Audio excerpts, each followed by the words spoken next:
morning. Thank you for joining us today. It's a pleasure to have you all here. It's a very interesting day, very interesting times, very volatile times.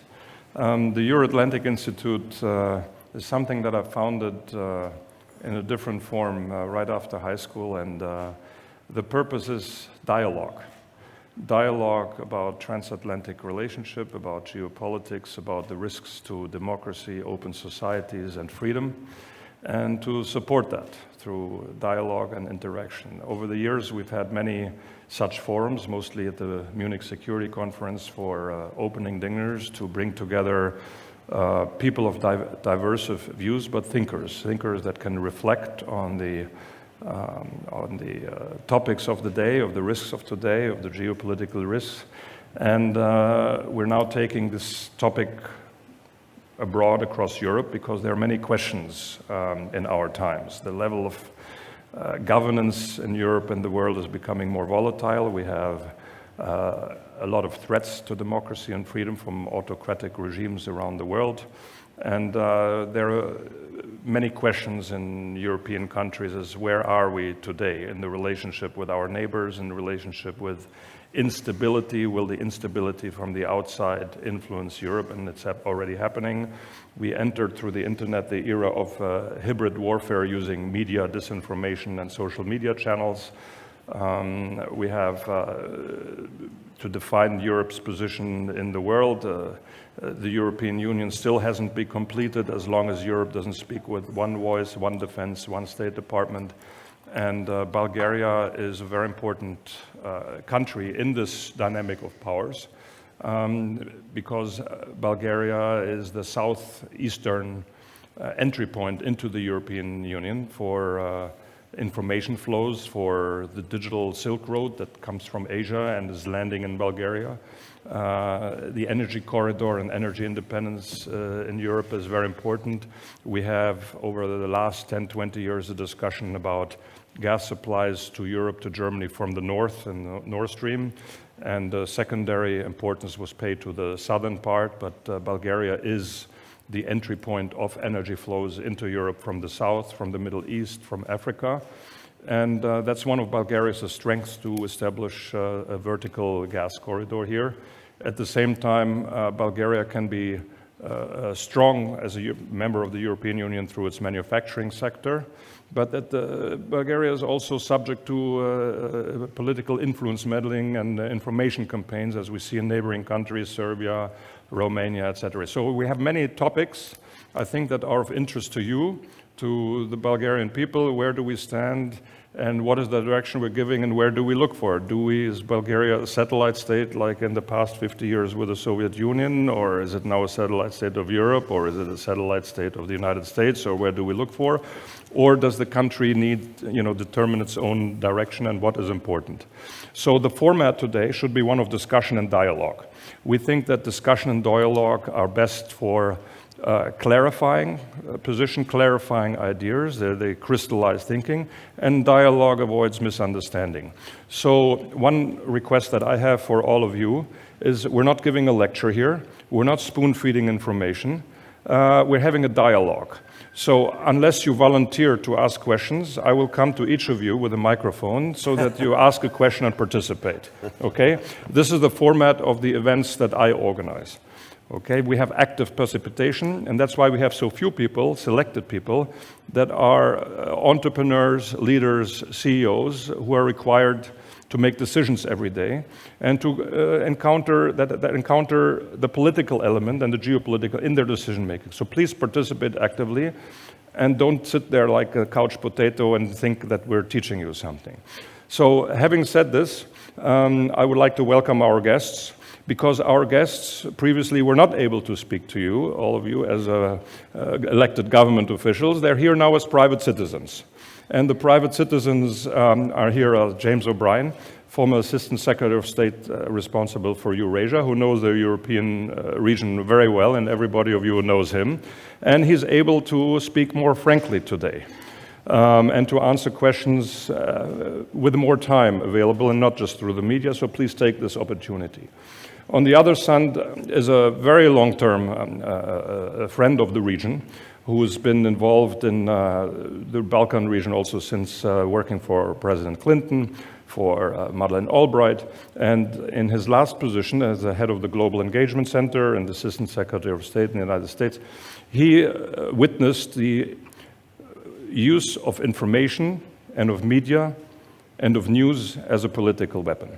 So please welcome with us today here James O'Brien and Jimmy Rubin as private citizens and as friends of Bulgaria to discuss in an open dialogue what is important to you and the country in its position in the world today, and what is America's view on the professional level and not on the private, only on the private level of the US president. Thank you. You want me to start? Jamie will start because he has a lot to say.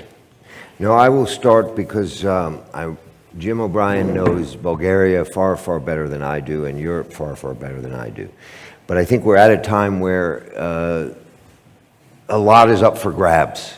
I've never seen a time in American foreign policy history where there were so many questions without really good answers as to what the United States is going to do in the world.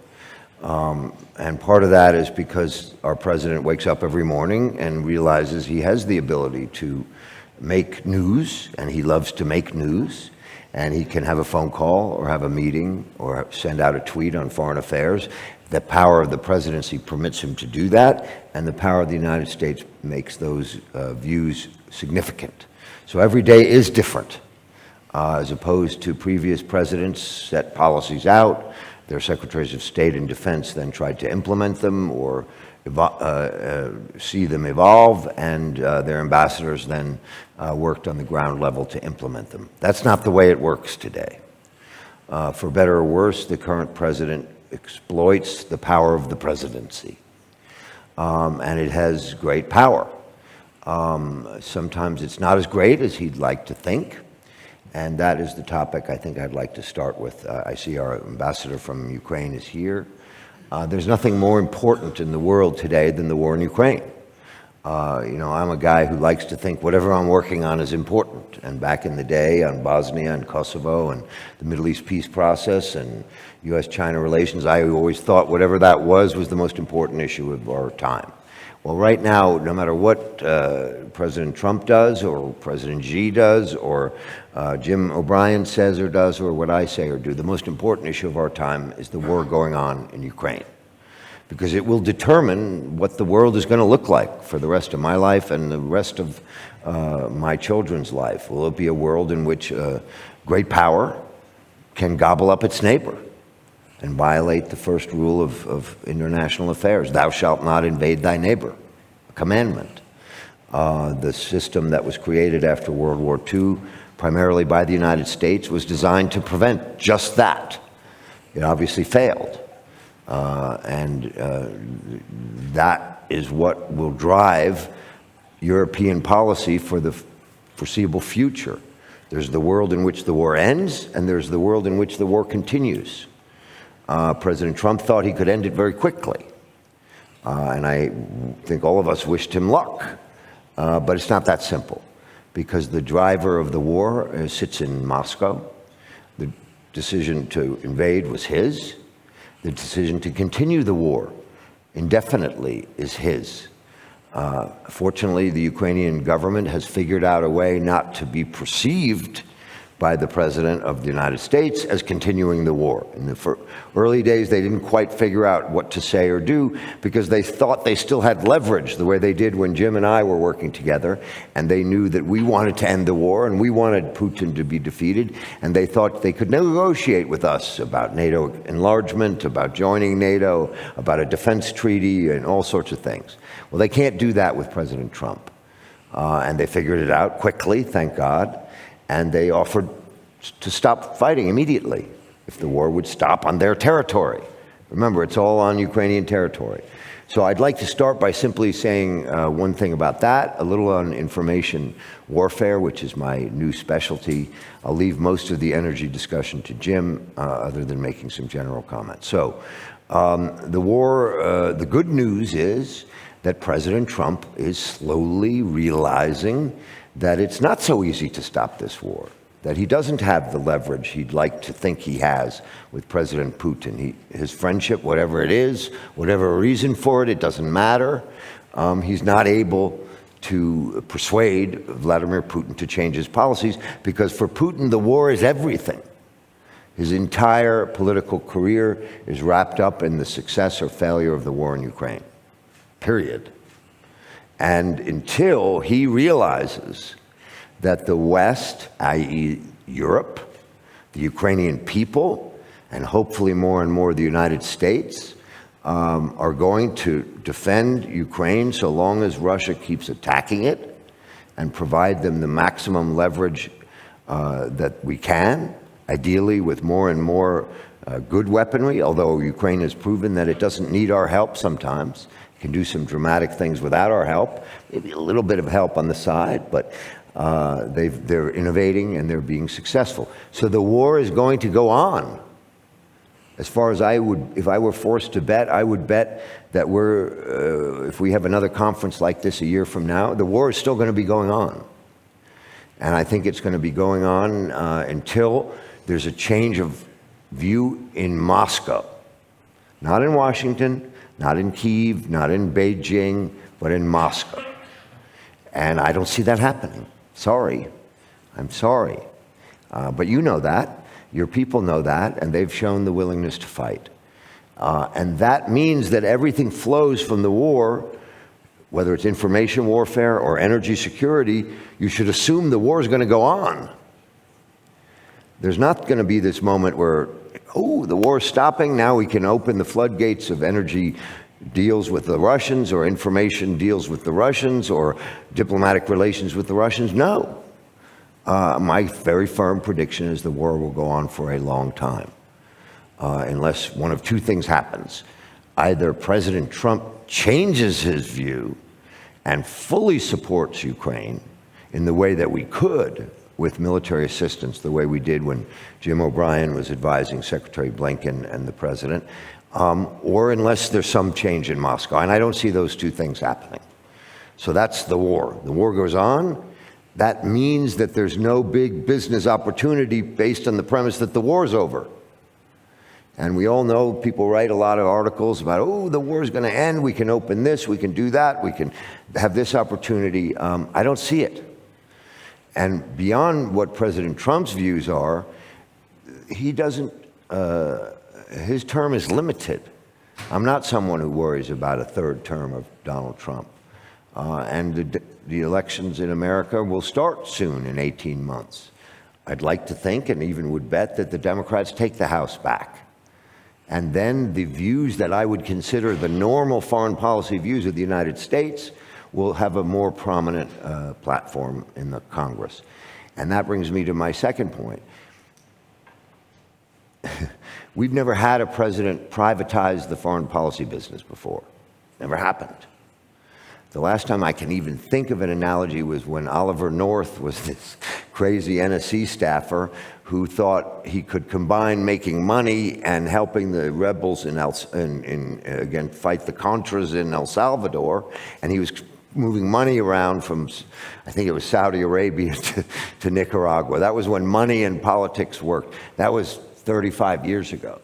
We've never had anything like this. Maybe the first term of Trump, but where people are running around purporting to speak for the president and say that this is going to happen, and let's do business. And all I would say to that is remember that there's no statute of limitations on congressional investigations.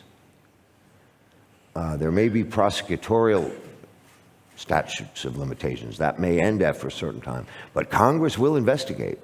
And I will predict to you that there will be the Trump family and all of that things that they've been doing for the last 6 months to a year is going to be the subject of investigations in Congress for the rest of my life. It will take the Democrats taking the House back, but it's going to happen, whether it's in 2 years or 4 years or 6 years or 8 years. And when it happens, there'll be subpoenas, there'll be reports, and everything everybody did that they think they can hide will become known. And people should remember that when making their decisions. A couple comments on information warfare and then leave to my friend Jim. I started out in the business of nuclear weapons. I was a young man. I thought the world was going to be blown up with nuclear weapons, and I learned about arms control and nuclear arms control. That was the 80s. Cold War ended. The 90s arguably was dominated by ethnic warfare between Armenia, Azerbaijan, Bosnia, Kosovo, Croatia, Serbia, Ethiopia, Eritrea. I could go around the world. Rwanda, Hutus and Tutsis. And that was the 90s, more or less. Then there was the 2000s, and it was marked by 9/11 and terrorism. And for the rest of that decade, the United States and much of the world were focused on al-Qaeda terrorism, and then, unfortunately, the war in Iraq that grew out of that. That was the 2010s. Then things began to get a little more normal, and we had in the 2010s global warming and disease, the new issues. And when these new issues come, the old issues don't go away. We still have nuclear weapons issues. We still have ethnic conflict. We still have terrorism. We still have global warming, and we still have disease. But now we have in the 2020s a new issue, information warfare. And that has been generated primarily by the social media companies and their social irresponsibility. They have opened a tool to be misused by Moscow and Beijing, because in those countries, information is controlled. There are walls to some extent in Russia and to a full extent in China. So for those countries, those regimes, information warfare is an asymmetrical tool. They can play in the rest of the world without worrying that that information warfare can go on in their own country without a much greater effort by the West. And so they have realized this, and they are doing it. And I can't get into the details, but to suffice it to say that in my 2 years studying this, my hair was on fire with what I learned and what I discovered about what Russia and China are doing in information warfare. And we began to fight back. Jim O'Brien and I did, one of the most important things we did was to impose the fullest possible sanctions on the parent company of RT. If I get this right, Rossiya Savodnya, is that right, Jim? Intense. Close as you'll get. Thank you. As full sanctions as possible, so that anywhere in the world they try to use dollars, it's frozen. I think that company's hoping that's going to be reversed. It hasn't yet been reversed. There's another tool, the Digital Services Act. And this gets to my last point, and then I will stop. The Digital Service Act is a good tool to help put a filter on the pollution created by social media. It's a filter. Force the social media companies to filter their product, to get rid of the poison. And the truth is that most of the things they need to do are in their own terms of service. And we need to hold them to account, and the Digital Services Act is a way to do that. Unfortunately, the Trump administration somehow sees the Digital Services Act as interfering with the freedoms of the United States. It doesn't. That's just wrong.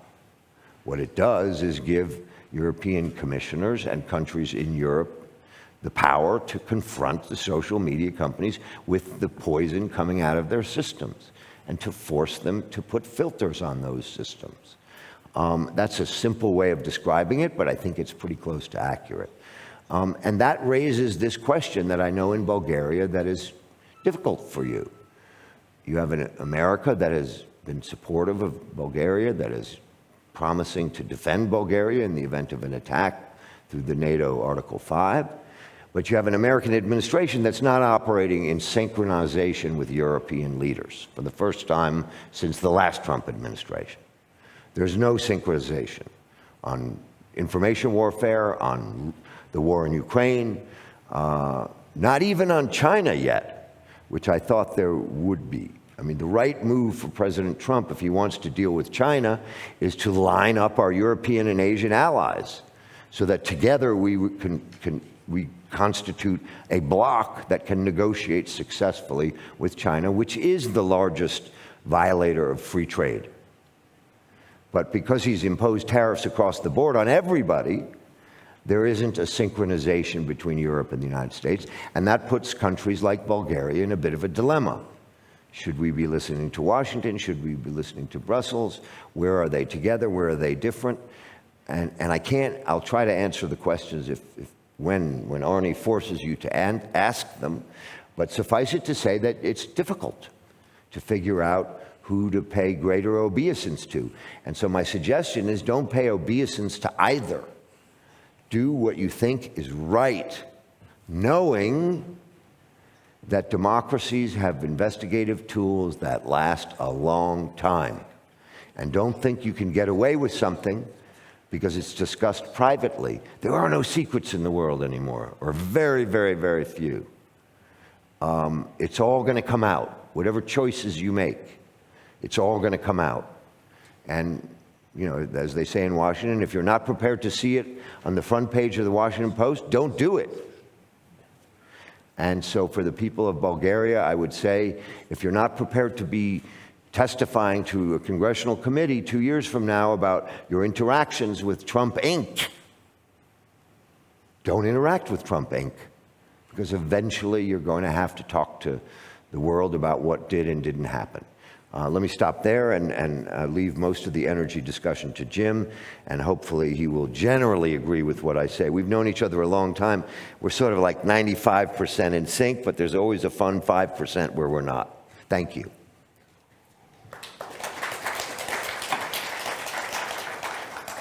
Thank you, Jamie. That was a very strong impact statement with very dense information and with a very dense sense of direction. As I said, this is collaborative and a dialogue. So I would like to take a short break moving on to the next topic, because you probably have already some questions. And I would like to ask for the microphone Professor Nikolai Khrushchev, and he has the first question, and after that I would like to ask my friends in the... But ask the questions to both of us. Well, they're... Chairman Rubin, pleasure and honor, Your Excellency O'Brien. I'm representing the Institute of Intellectual Property of the biggest Bulgarian university. I have one question. You have mentioned several times synchronization, and you were speaking about our measures that could be taken in our modern warfare. How about in parallel with the synchronization in the warfare, synchronization in our industrial capacities? Because we will need our industrialization in the most quicker possible manner in order to continue our warfare with our domestic resources. And we have to combine as quickly as possible, according to me, the Western capabilities in the field of, let's say, specialization and harmonization of our industrialization. How about this topic? Thank you so much, sir. Let me try that one, answering it. Look, if I were working for Donald Trump today, I would urge him to continue military assistance to Ukraine, but leverage that assistance with Europe. And I'm thinking about the military-industrial complex, that supposed word that people used to conceive as a conspiracy theory. For some strange reason, the one manufacturing area the president is not sufficiently focused on, in my opinion, is the military capabilities of the United States. Ukraine has certain needs that only America can fulfill. Let's just call it air defense or defense against drones and other things like that, counter-drone warfare, things where they have become used to using American technologies. Because of the threat to Europe, because of the doubts raised by President Trump about the reliability of the United States as a supplier of military goods over the long term, with software upgrades and all that goes with it, I think the Europeans are beginning to launch a real military industrial buildup so that they have the capabilities to defend themselves without relying on the United States as completely as they used to. Ideally, we would be synchronized between America and Europe. And everyone would do what they're good at, and it would be standardized so that everybody could use it. That's what the world needs. It's very hard to accomplish even when everyone agrees. During all these last 30 years, when we agreed on the threats, we had trouble standardizing our equipment. But maybe, just maybe, the nature of this threat, because remember, it's not just Putin and the militarization of Russia. They are backed fully by China. China provides them the wherewithal to continue this fight. If China had not done what it did, Russia would not be where it is today, militarily, industrially, and in terms of technical capability, because China has filled in where the West has pulled back. So the combination of Russia and China, to me, is horrifying. I'd like to see our defense budget grow because of that, not because of Donald Trump's idea of a golden dome, which is another crazy idea that sounds like Star Wars to me, to defend ourselves in space against missiles. You can't do it because it only takes 5 to 10 missiles to get through, and the United States is functionally wiped out because of nuclear weapons. But they're going to spend a couple $100 billion on that. I'd like to see them grow our defense budget because of the Russia-China threat. I'd like to see the U.S. remove the doubt in the minds of countries in Eastern and Central Europe about our weapon software upgrades down the road. And I'd like to see Donald Trump tell the Europeans, okay, I'll provide $10 billion instead of 67, which is what the Biden number was, I think, if you buy $100 billion of American weapons that the Ukrainians really need. I think he could get that agreement if he did it properly. And that would ensure more synchronization in our industrial capacity to build weaponry. And if you call AI industry, which I do, that's going to be a big piece of the future of warfare. So whether it's AI, whether it's air defense, whether it's counter-drone defense, whether it's tanks, whether it's aircraft, whether it's ships, we need to build them all. And we'd be better off if allies specialized and standardized, because we're on the same side. But that may be something that professors can write down in a report, but politicians have a hard time implementing. Jim, add to that. Help me. Yeah. I think the question is exactly on point. Three ways of looking at it. So we're at a moment when often the language from Washington is that alliances and partnerships are a way for the strongest country to be victimized. I think that's wrong. And I think what shows that it's wrong is the point you made. What we're looking at over the next generation are developments. The prosperity of our countries will be decided probably in 4 industries.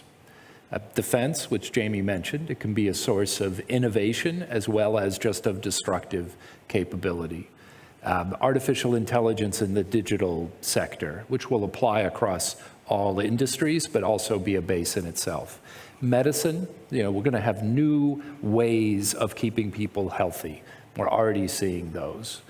And then energy, particularly newer energy technologies, efficiency, but also storage mechanisms, and we need the basic power, often still fossil fuel power, in order to keep that going. China wants to write the standards and control the supplies in all 4 of those sectors. So the choice before us is whether we go at China separately or together. And that, I think, is in the long-term interests of Bulgaria, of both NATO and the EU, of which you're a member, and also of the US, along with Canada, Japan, Korea. So that's what's in front of us. And when Jamie talks about the importance of looking to the long term, I think that's critical for businesses.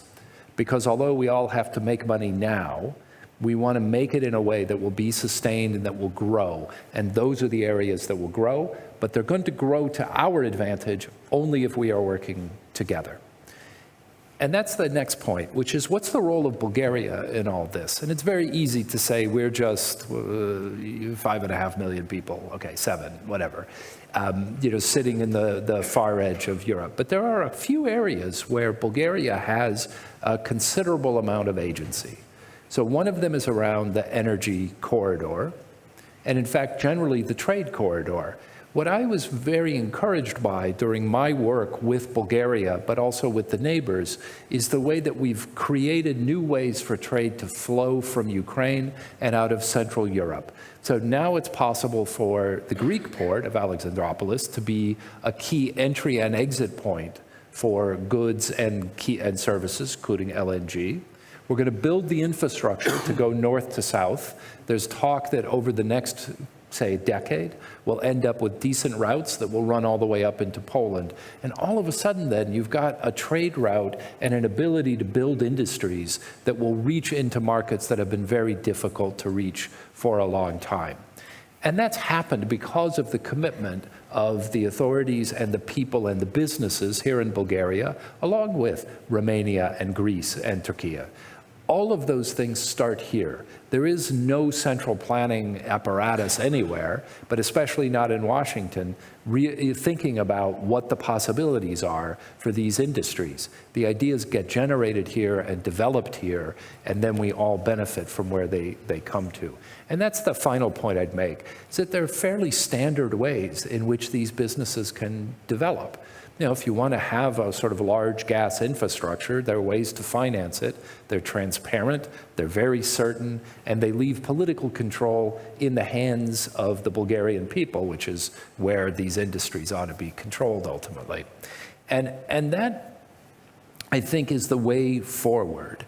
It's not by looking for kind of quick short-term advantages or look for a hidden hand that can provide some easy cash now but not be able to sustain the business in the way we want. We need to be looking at this as a generational struggle to establish these 4 new industries in all our societies. And it's here. I won't be as sophisticated as the professor. For me, it's just simple arithmetic. There are 1.5 billion Chinese who are trying to build these industries and control the resources and control the way the world uses the products and services that we're about to create. If we are all together, just the US and the EU, we're almost 1 billion people.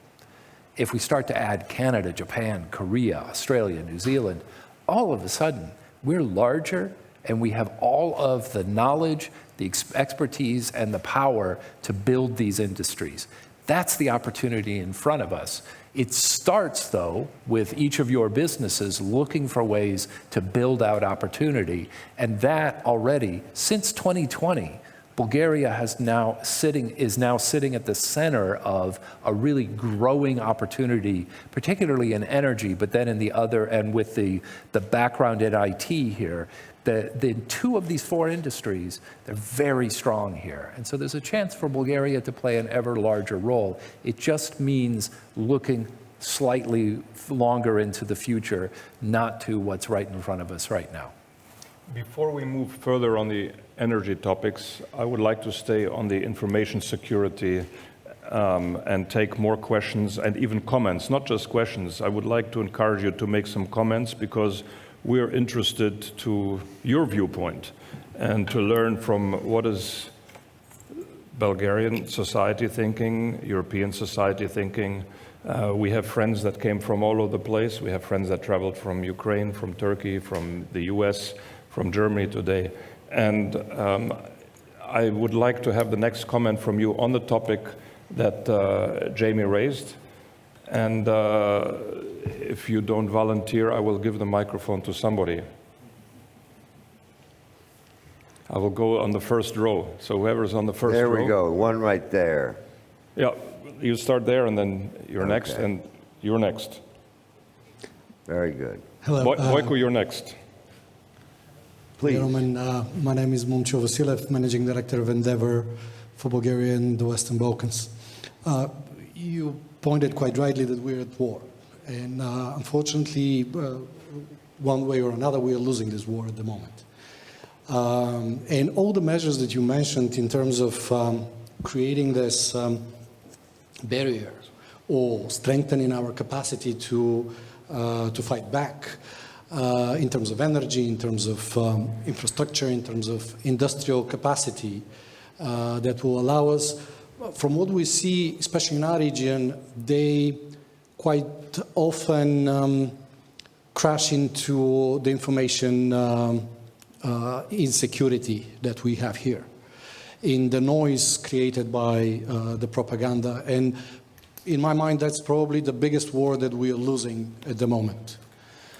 Because the way the politicians work in this country, in our region, in the world, I guess, in general, is that they follow quite often the drive of the public opinion, what's a priority and what is not. And what we see here is that these days it's quite easy to swing the public opinion in the wrong direction. And an element to this that I would like to add and ask for your comment is about technology in this process. You know, with AI, this war will not get any easier. It will get actually harder. And we see it every day.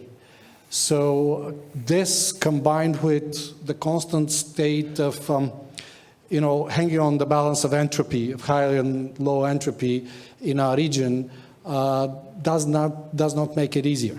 So what's your comment on combining, on the trends in technology, on the fact that we are still very much a patchwork of smaller countries, each of them, and I mean smaller not just by territory, but in terms of probably even thinking towards a common goal. And a bit selfish, of course, in that process as well. And without a clear leadership that you mentioned, that Bulgaria has played a secondary role in its history over the last century or so. Thank you. So, yeah, what's your comment on this? Thank you. First of all, let me start by the truth, which is much, you know, when I was in the government, I used to say that you go before the judge, you say, I'll tell the truth, the whole truth, and nothing but the truth. So I used to do 1 and 3. The truth, nothing but the truth, but not the whole truth. Because sometimes there's things you're not supposed to say, or it'd be diplomatically difficult to say.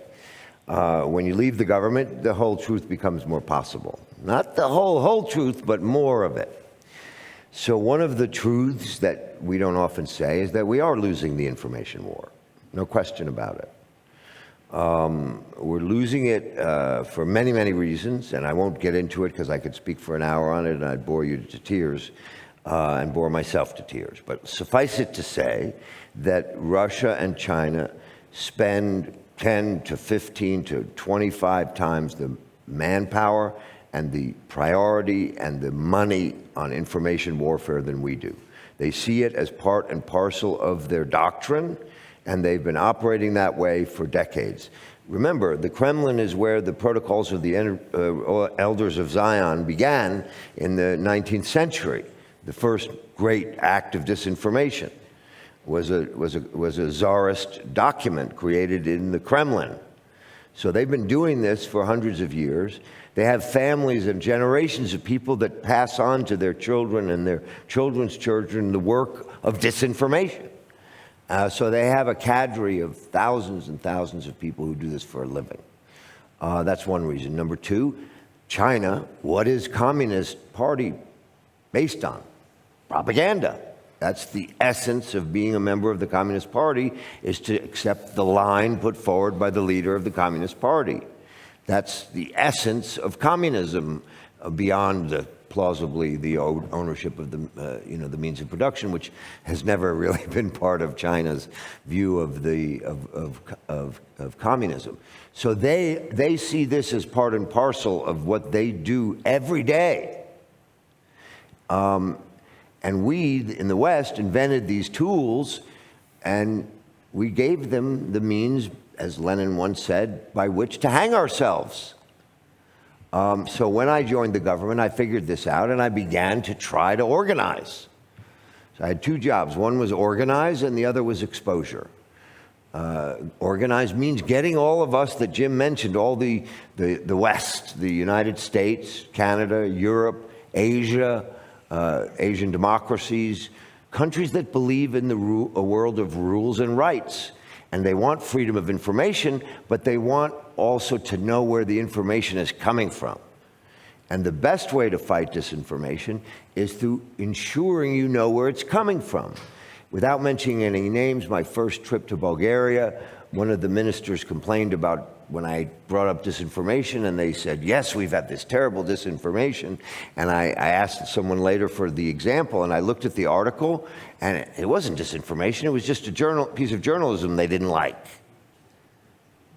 Because disinformation has become a term of art for whatever you don't like in the newspapers, or the radio, or the television, or through social media. That's not what I'm talking about, information warfare. I'm talking about state-generated lies and propaganda where the hidden hand of Russia and China is directing it. And all I think we can do, if we organize properly, is make sure that we all reveal the hidden hand. Because think about it, and Bulgaria is a good example, a Russian-speaking society. You learned Russian, many of you. You see in some newspapers, some radio, some TV, some social media, U.S.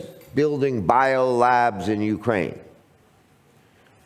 A lot of people are going to believe that.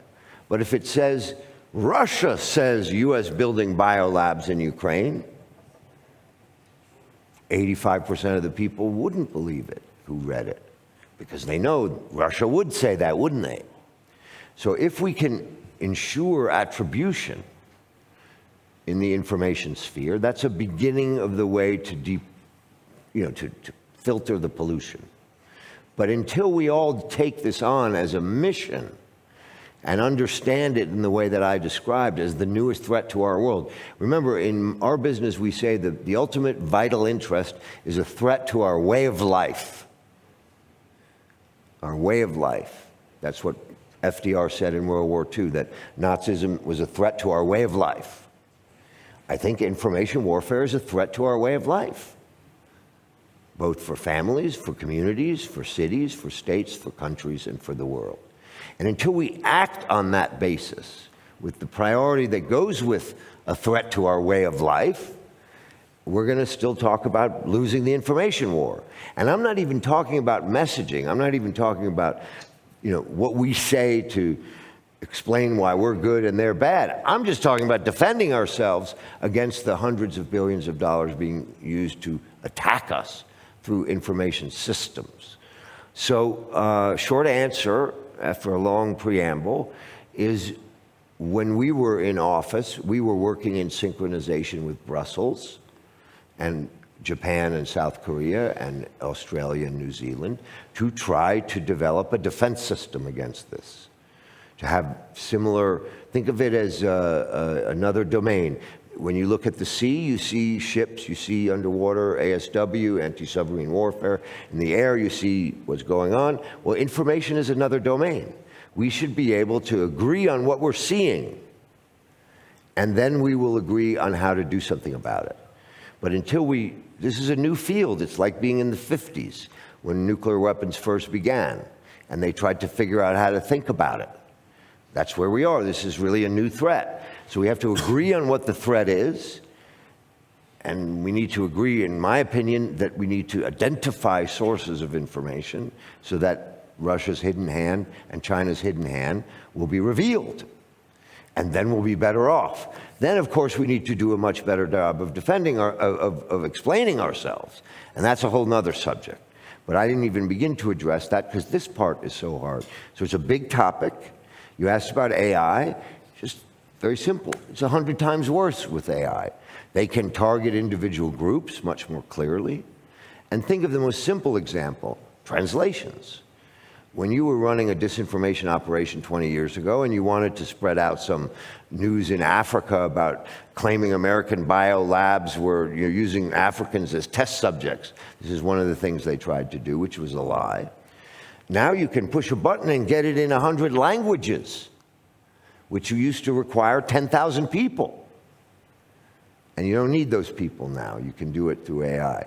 You can also target people, know enough about where their vulnerabilities are, develop mini relationships between many groups of people, all as presumably anti-American, anti-Western, anti-free market, anti-democratic, and then break them up into little groups using AI tools. So whatever threat it existed before AI, multiply it by a couple of orders of magnitude, and that's what happens with AI. And thus, we need to do a better job. One of our ideas was to ensure that after a date certain, anything generated by artificial intelligence was watermarked, was labeled. And you knew this was AI, this wasn't real. And you can do that. And I hope, this may be optimistic, that the AI companies, unlike the social media companies, are at least starting from the premise that they know they might need to be regulated. They're not going to really let themselves be regulated if they can get their way, but at least they understand intellectually they ought to be. The social media companies were so arrogant, they thought they were more important than the government, more important than society, and they were, be bold and break things. They were the most important people in the world. And those people created a poison, and every one of them is going to pay the price at the pearly gates for what they did to make their billions of dollars. Never in the history of man has more money been made for doing less than occurred in Silicon Valley. These people did something horrible. They know it. And they just care about the money. Social media without social responsibility. I couldn't say that when I was in the government. Now I can. Jamie, you're so eloquent. I encourage you, I didn't say this in the introduction, please follow the X-Files, which he's publishing every week as a podcast with his ex-wife, Christiane Amanpour. I highly encourage you, plain talk, direct talk, and he's saying exactly those things that he couldn't say before. Please stay on the information warfare topic, on the topics of influence campaign that you see in neighboring countries and the risks that you see in Ukraine. And can I have the microphone, please, here to Boyko? I think it was this guy, then that guy, I don't know. We haven't forgotten you. 1, 2, 3, 4, 5 people in the first row. I hope you're prepared. Thank you. I believe I'm staying on this topic with a very short question. How will the scandal between Donald Trump and Elon Musk, will this scandal have strategic consequences? Good question. Will it have strategic consequences, or it will remain a strict American home affair, political home affair? Thank you. And why is it connected? It could be connected also to energy. It could be also connected to social media, to what you just said. Thank you. Good question. Look, Elon Musk thinks his $150 million, or whatever it was, 400 million. 400 million, gave Donald Trump the election. I don't know. Our elections are close. No matter, every time they're close. And I don't know what the decisive factor was, but Musk is taking credit for that. Trump is denying it. Musk is attacking his bill. Trump is saying, that it's a great bill. Look, the Elon Musk factor was the additional factor in this election that I guess you could say the Democrats hadn't planned for, in that it came up at the last minute. The money came up at the last minute. Elon Musk, you would argue, could easily be a Democrat, given that he's interested in electric vehicles, which was very much a Democratic thing. But for whatever reason, he ended up as a Republican. He dumped money into the election. That obviously helped. How much help it did, we'll never know. I expect it to have strategic impact, because Elon Musk is a man who can't stand to be quiet on his own platform. And a lot of people will pay attention to what he says because he's the richest man in the world. And rich people often think because they're rich, they're smart. And that's true sometimes, but it's not always true. There are some very, very dumb rich people. And there are some very, very, very smart... None in this room. Right. And there are some very, very, very smart poor people. Because remember, if you go to university to study education or you go to join the government, you're choosing not to make money. Academia is not a place to make money. Government service is not a place to make money. But I'd like to think that the smartest people in the world would choose to make money, to join government service, and to join academia. So, is Elon Musk brilliant? I mean, he made money, so whatever is required to make money, he was good at. Does he say brilliant things? Not most of the time. Most of the time I read him and it's complete nonsense. But if it breaks up the Trump coalition and has an impact on, here's the strategic impact. Republican senators and congressmen were afraid to rebut Donald Trump because they thought that Elon Musk would then defend Trump on X and they would alienate all of Musk's followers and Trump. If the breakup between Musk and Trump returns Republicans to the normal bravery of politicians. Remember, something really weird happened. All these big shot Republicans who thought they were so tough, Donald Trump says boo, and they shut up. And Senator Murkowski from Alaska admitted that they're afraid. Well, it may be that the breakup of Trump and Musk will limit that fear, will reduce that fear. And then Republican senators and congressmen who disagree with the president will do what they're supposed to do, which is disagree with the president. It's not a crime. It's called politics. On that hopeful note, yes, let me offer a little bit, because I think it's a great question. We don't know, right? There's a sense in which right now that fight is like what happens at a football match or a basketball game when two players look like they want to fight, and they're saying to their teammates, hold me back, but they don't really want to fight. And so we'll see where this comes out. How are we going to tell? And I think there are two rules to follow. One of them is follow the money. And I think this is true here. So Elon Musk's business in some fundamental way depend on government subsidies and contracts. That's true in the US government. Tesla was famously saved by a US government loan, but it's also state-level subsidies. X was specifically mentioned by the State Department as a business that European governments should protect just a week ago. Is that still going to be true? We don't know. He has in his businesses, so Tesla shares underwrite his ownership of X. So if Tesla goes down, he loses control of X. He has SpaceX and the satellite and the rocket companies, both of which need US government contracts. So part of the DOGE effort was to remove some of the oversight of satellite launches and other things. Will the damage he did to government oversight and the effort to shift that money into private launches continue? We don't know, but that's worth watching. And then you can extend that to in the tariff deals, everyone is talking about how can we get our tariffs, lower than the tariffs charged to penguins or whatever.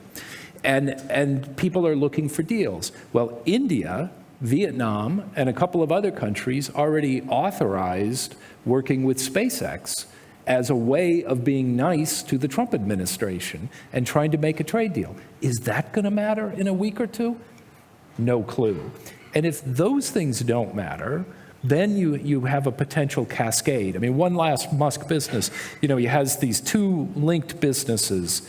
He's always selling the future, right? It's like what he's doing now isn't yet a driving car, but it's going to be in another couple of months. And then in a couple of months, it's going to be in a couple of years. And then it's something else. So he's got this business of drilling enormous holes underneath cities and then have what he calls a hyperloop. It's a giant pneumatic tube, if you remember, like in the movie Brazil or something, right, that is just going to suck people.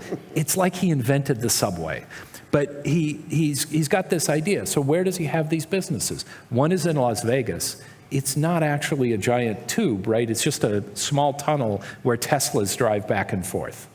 And now the government of Dubai issued a new tender, which they awarded to Musk in February this year, to build a similar system, which will just be a tunnel under Dubai with some Teslas driving people around like taxis. But it will be billions of dollars for Musk if Dubai follows through. Will Dubai follow through now that Musk doesn't matter to Trump? We don't know. So that's a piece of following the money. And I think it's generally true as well when we come to the businesses. Jamie has spoken eloquently about fighting, we'll call it the symptom of disinformation, right? The actual toxic information. But the way you get at it is follow the money. So there's some of the money is being paid by governments backing campaigns, or sometimes simply by very rich people hoping to sway local elections. We saw that in Romania, where a couple of oligarchs and business people boosted a far-right candidate in a total surprise at the end of the campaign. We saw something similar in Moldova, and I think we'll see it here. So you follow the money. And then there's the money in the companies, because as Jamie just said, the companies, they make their money by keeping you on the platform.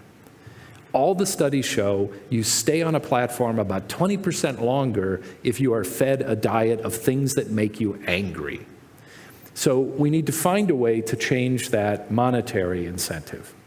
That's a long-winded answer around the ways that I think both this sector will change, because if X no longer matters to Trump, you're all of a sudden going to see the way the US government approaches European regulation change, and you'll see the way that American money flows into European elections differently. Because Musk famously wrote checks to Nigel Farage, I don't know if that money ever actually showed up, promised money to the IFD, and talked about backing others in other far-right parties. I don't know that any of that money will show up any longer. That's one rule. So just follow the money. That will tell you what the effect is. The second thing is big beats small. And this, I think, is, again, back to the point that you have enormous agency here. So Jamie mentioned the Digital Services Act. There's also the Digital Markets Act. Those are EU-level pieces of legislation that can fundamentally change how these companies make money, and therefore change the kind of content they put on their market, on their sites. We know Facebook a couple of years ago changed the way it chose information. And I can go into the detail of what it was, but it was after the attack on the US Capitol. They changed how they chose what information appeared on users' pages. I'll confess, I've never used Facebook. I was too old for Facebook, and now I'm too young for Facebook. But apparently what happened was the amount of disinformation on the platform dropped 70%. The political disinformation, just because they changed what they chose to show. And all of that is, those toggles are in the hands of European regulators. And what role does Bulgaria play in that? Well, one is just as a small country that'll be headed into yet another electoral season as you go toward, presidential and other pieces. But you actually have Maria Gabriel, a person who was the European commissioner when most of these rules were kind of finally put together. And I mean, not in office at the moment, but in a person who knows these things. And it's an example of how, if Bulgaria plays a role within this larger institution, it can be enormously influential in the rules that affect the marketplace for all of us. I'll do the other subject later.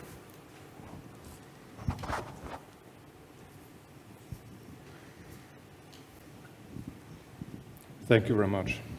Thank you. Thank you, Ambassador Rubin. Can you introduce yourself? Yes, Martin Vladimir. I'm the director of the Geoeconomics Program have a think tank called CSD working all across Europe and the world.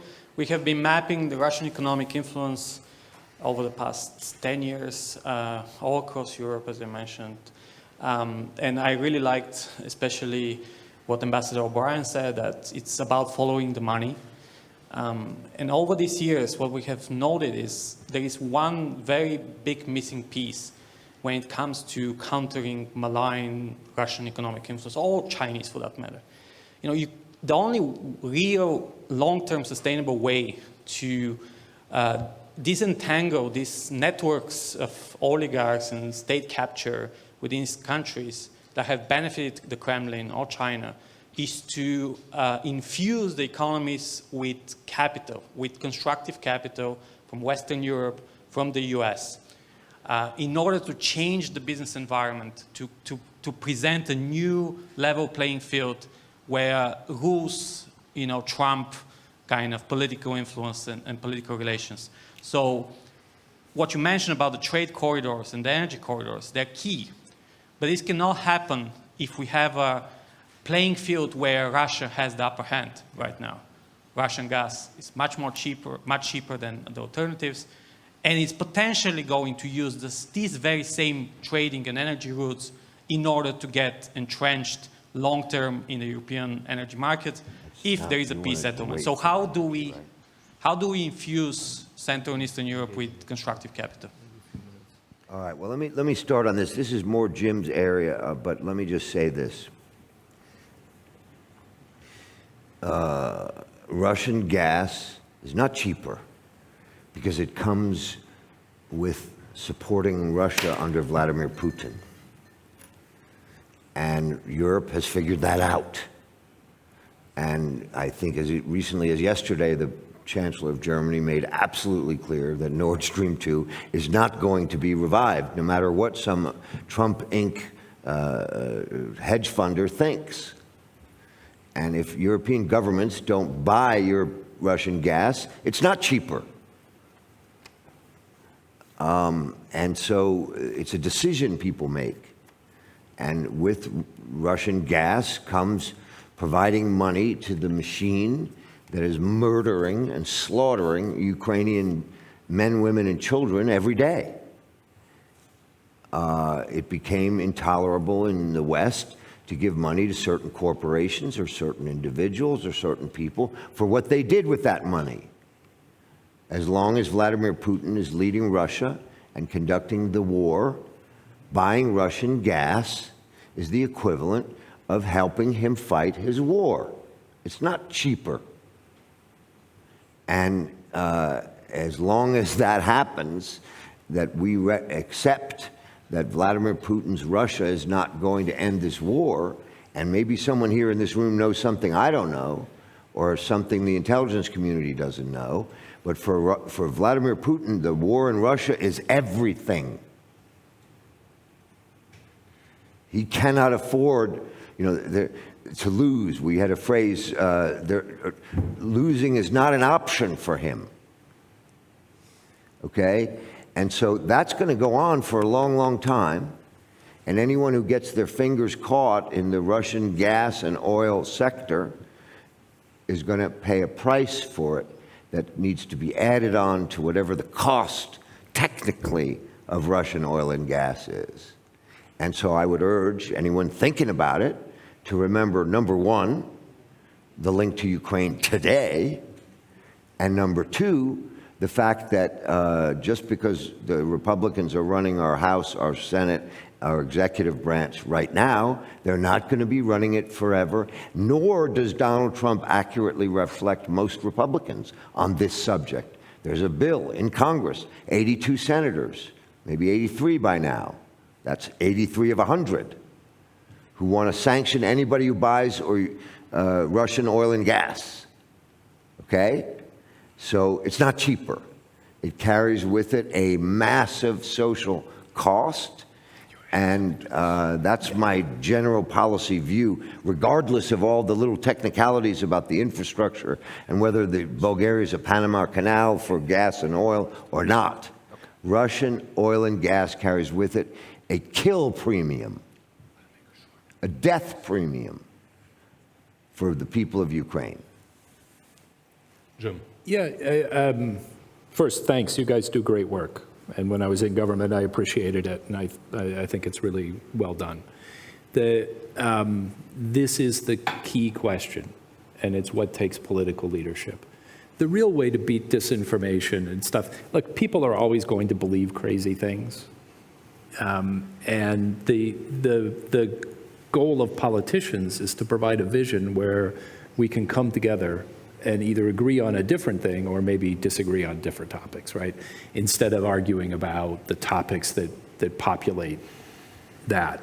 And the only way you can create this other space is if you give people a project. And I think this changing in trade flows and the possibility now of having a north-south corridor on the eastern side of the EU is a remarkable change. Like 20 years ago, impossible to contemplate.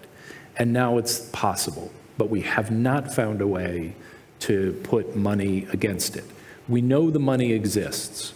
And I think two things have to happen. One is a big political push to use public money well. So within Europe, you have the European Investment Bank, which is the largest source of investment capital, I think, in the world, or maybe outside China, basically. And the European Bank for Reconstruction and Development, the EBRD. And then there are other sources of funding as well. But those are two enormous sources. They are pretty good, but they're slow, bureaucratic, and kind of waiting for instruction. That's what politicians and political leaders need to do. So my second rule from before is, big beats small. But what you want to do is use your access in those areas to try to turn the big wheels that open that big money. I was very frustrated trying to open up that money for connectivity, say from Central Asia, which would have included Turkmen gas flowing across Turkey into Bulgaria and on into Europe. It's very difficult to get that starting to move. And businesses have a special role. Because people like me, I've spent half my career in business, half my career in government, but I'm sort of rotating out of the government job. So just when I start to get some traction, we have an election. In Bulgaria, you have many of them.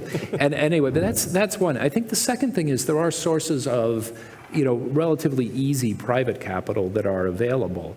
And I'm always struck by a politician looks for a simpler answer, right? A guy, like a guy who's got a hedge fund or something is going to help me put this deal together. And that money is often a lot more expensive than money that's available in pretty routine, simple ways. Yeah, where you just kind of say, let's issue a bond, right? We've been doing that since the Brits funded their wars in the 17th century.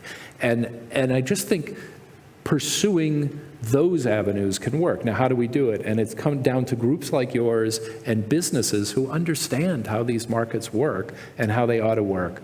Sort of not just criticizing the politicians when they start walking down the wrong path, but just describing, here's how you pay for a big piece of public infrastructure. You want to have a pipeline next to a train line, next to a road. Here's how it gets paid for in other countries.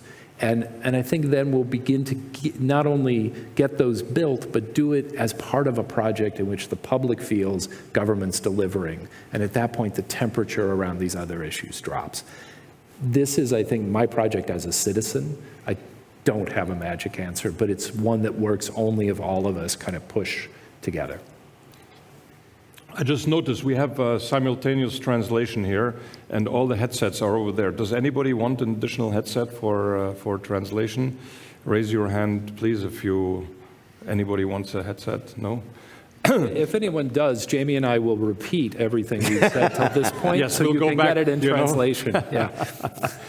You wanted to comment something, please? Coming right behind you. There you go. Hello, my name is Hiruf. I'm from Nomad Energy. We are a power and gas trading company in the region. I actually do not have a question, but mainly want to share with you our opinion about what is more important for us as a country and the region. We think we have three main projects to work on as a country.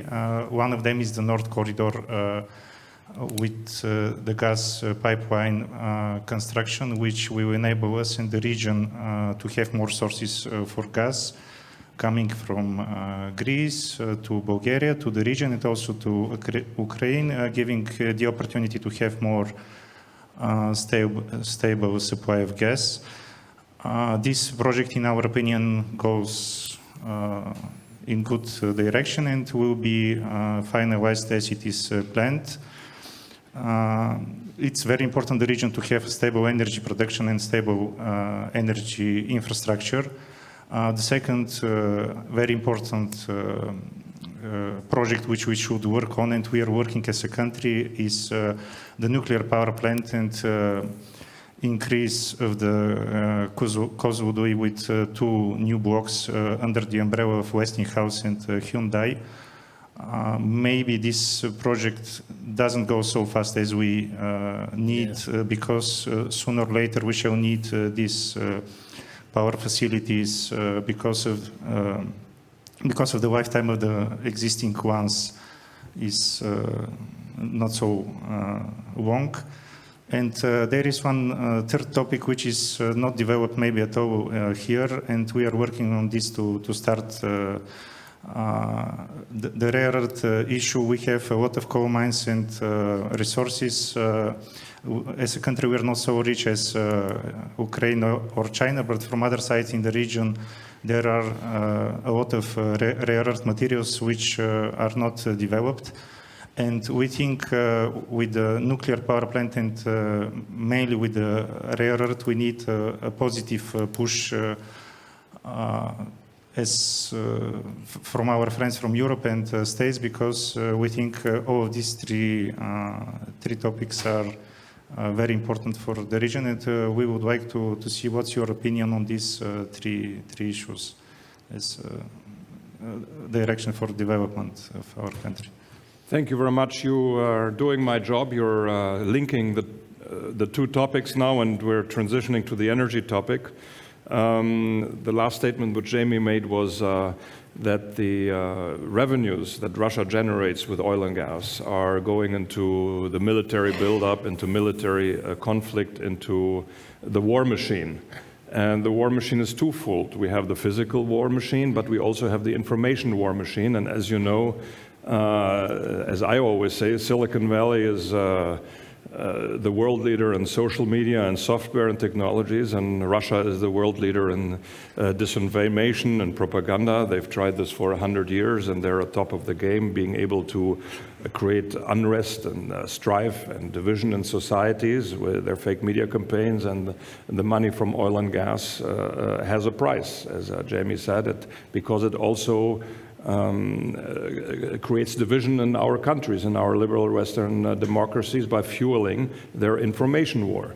And I may add to the price of Russian gas, I may add the price of freedom. It becomes with a cost of freedom, a lack of freedom attached to it. So let's move to the topic of energy. Thank you for your comment to highlight the nuclear, the gas, and the existing energy infrastructure that Bulgaria has as a non-rich country.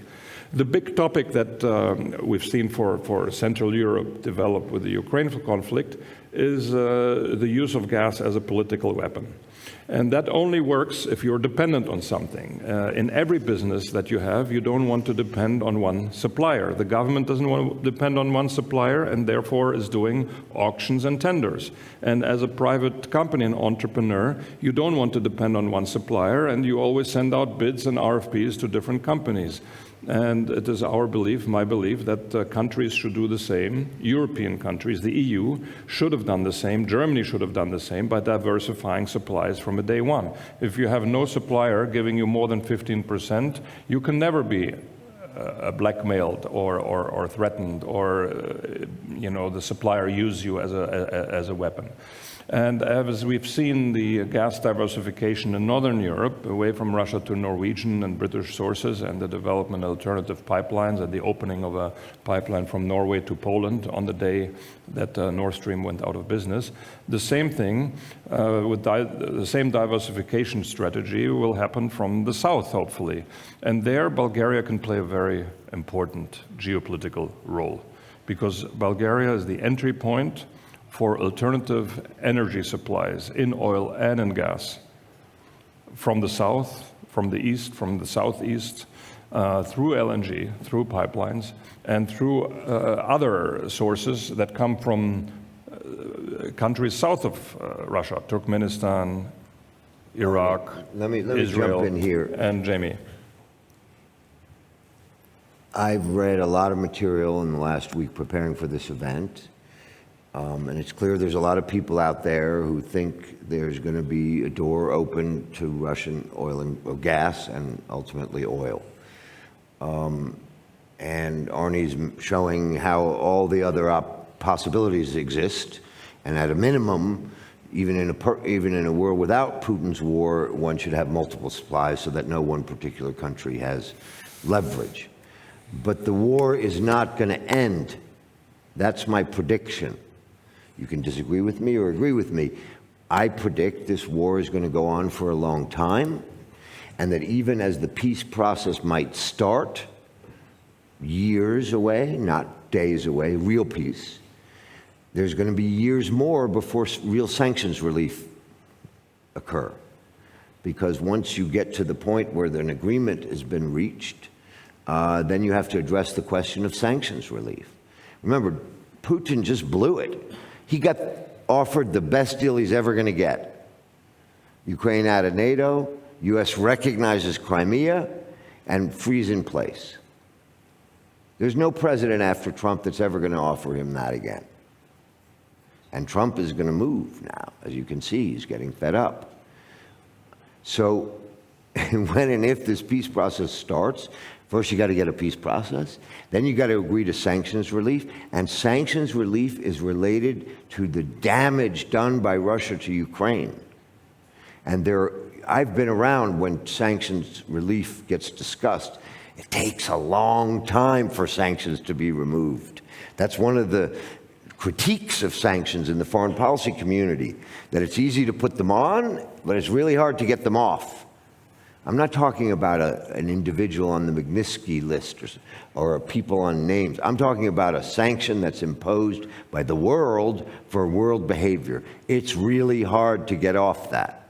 So whatever number of years you think there's a peace process, add on to that a certain number of years for sanctions relief, add on a certain number of years for compensation to the people of Ukraine for the mass murder of their innocent men, women, and children. That's going to be required before this war is over and before people don't have a death premium added on to Russian gas.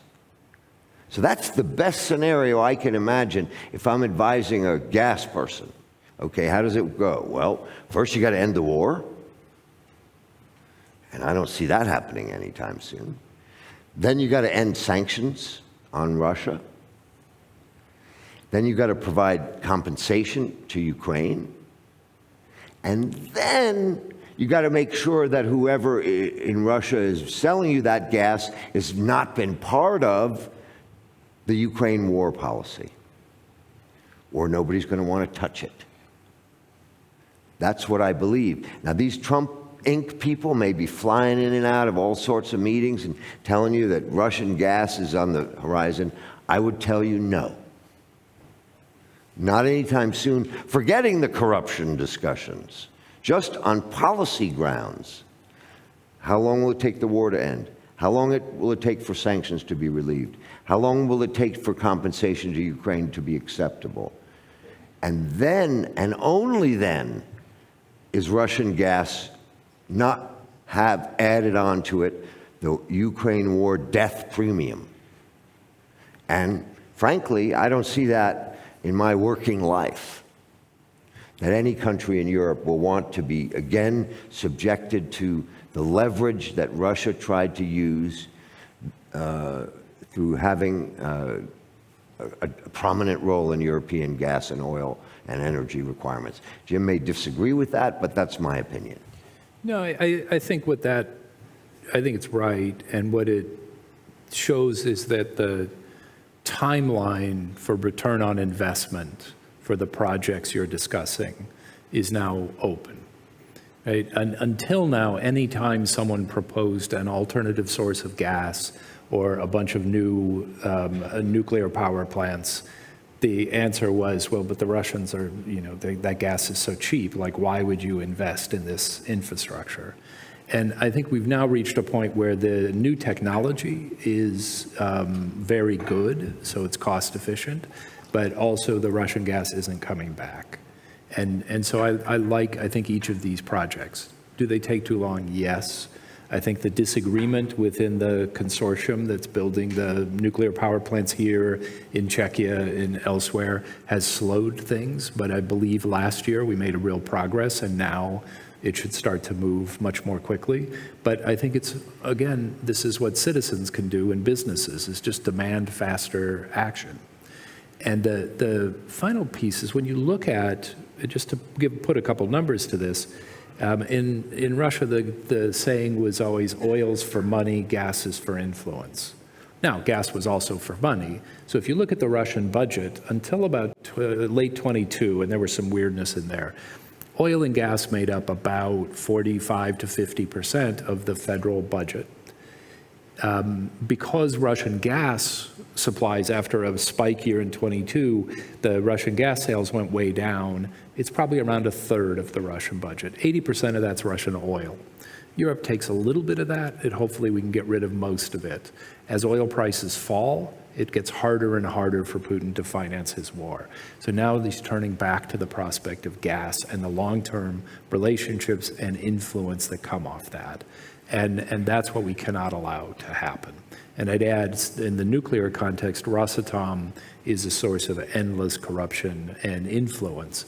More than 40% of Rosatom's revenues were redirected to non-nuclear power projects, ways in which Russia could project power through like icebreakers and things, or through other projects that helped to extend Russian influence. And so you were, not just with gas, but with nuclear power, you were subsidizing Russia's efforts to influence politics. And I'm going to say, particularly in this country a few years ago, at the time, Gazprom and Rosatom were both implicated in financing efforts to suborn some public servants and leading to disputes with North Macedonia. And you just see this again and again where Russian energy is involved. You find political manipulation, false misinformation, and engagement, all of which we need to try to put a stop to. And again, we do that together. So that's, our message is that over time, we will find the right ways to do these things together. Projects like this will be a big part of the answer. Yeah, let me add to that. You started talking about the north-south corridor, which the government is calling the vertical gas corridor. With the development of that gas infrastructure, Bulgaria has developed and can provide a very important geostrategic tool and becomes geostrategically important for Europe in the diversification of energy mix. Don't give that tool away.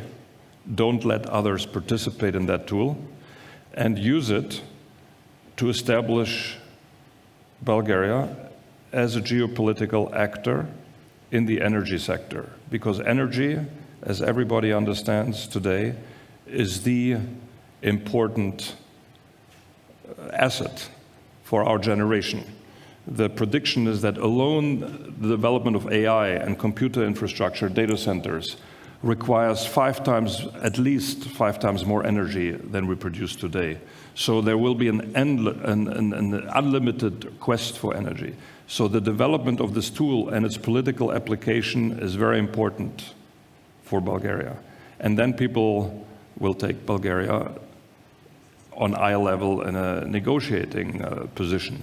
So with that development and the entry point for gas to Bulgaria through either new pipelines that are being discussed or LNG through the terminal in Alexandroupoli, the question comes, where shall Bulgaria buy its energy? And I have a question that maybe you don't dare to ask, but that everybody has asked me, Jamie and Jim.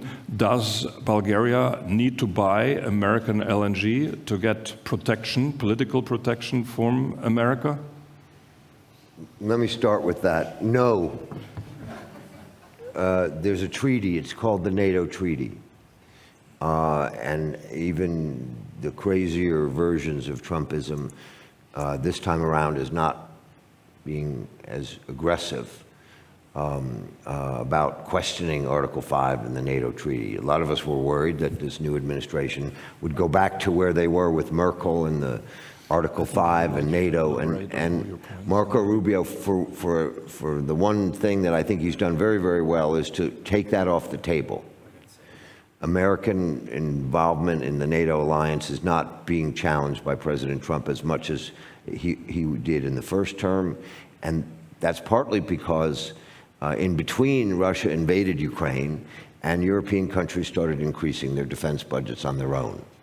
And so the argument that President Trump had that somehow undermined NATO is gone, that Europeans aren't spending money on defense. Now, he's still going to play that card and try to get more money, but the argument that Europeans were free riders and therefore he should use the threat of pulling out of NATO as a tool, I think is not as salient this time. Congressional legislation has also made it clear that there's questions as to whether Trump can do that unilaterally by legislation that's been passed. And so I think this whole question of the U.S. guarantee for Europe is not as salient as it was in the last administration. And, you know, there's going to be lots of fighting, but I think it's going to be more in the tariff war area rather than Article 5.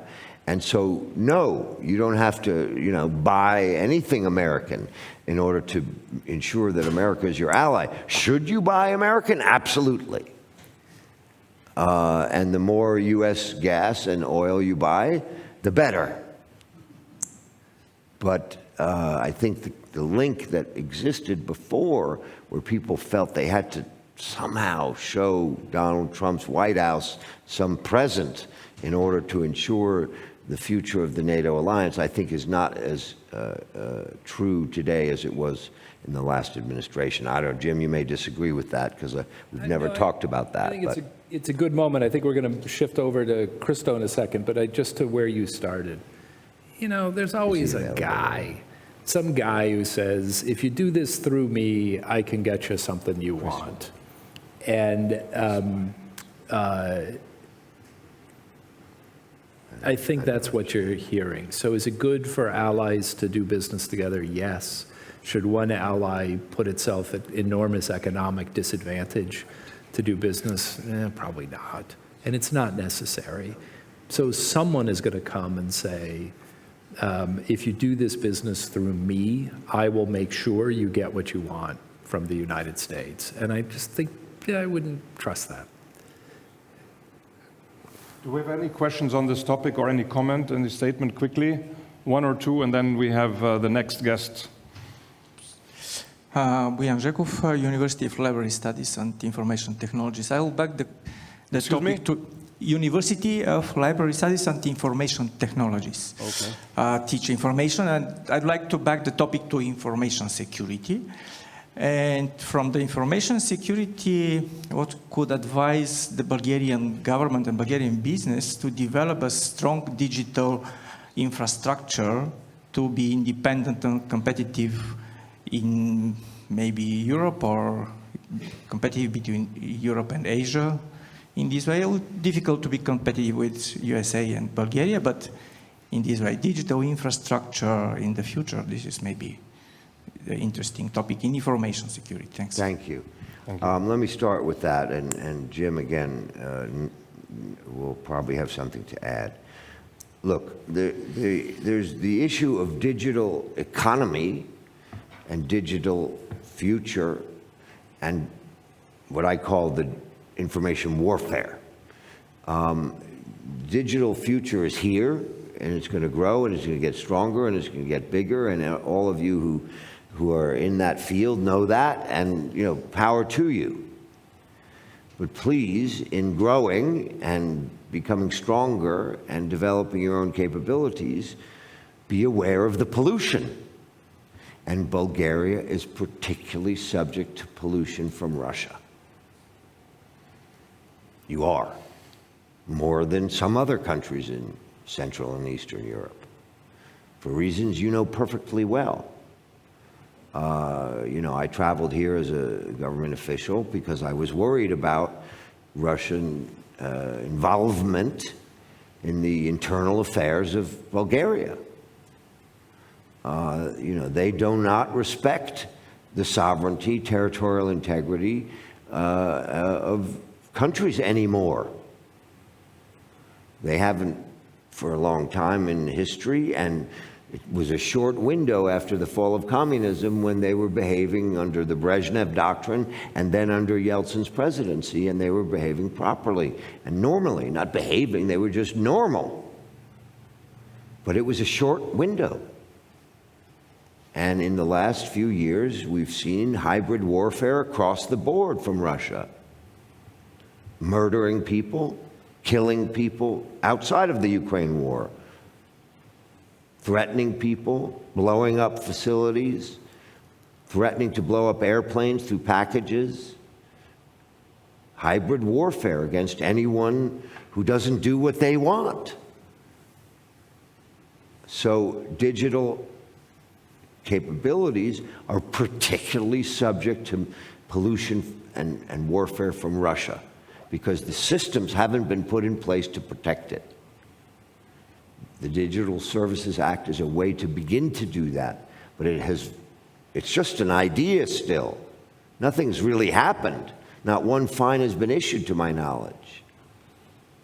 And remember that the Digital Services Act, as I understand the structure, Brussels deals with the big companies, and then individual countries have to deal with the smaller companies. There's a cutoff. Large companies are regulated by Brussels, and everything below that has to be regulated by individual countries.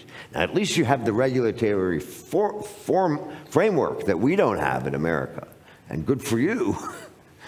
There should be regulation for such a capability that can affect our way of life. Look, you've seen all the stories about what Facebook and Instagram have done to individual families in a domestic context. You know, teenage girls and all of that stuff, bullying, all of that horror.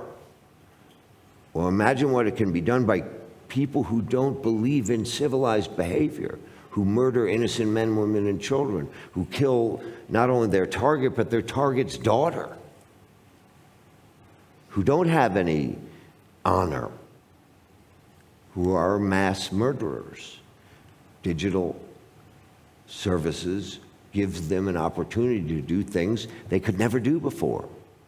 They had to come up with crazy stuff and find some newspaper man to put it in a newspaper and then go to the radio, have the radio repeat the newspaper, and then have the TV repeat the radio. That's what the old days were like. They don't have to do that anymore.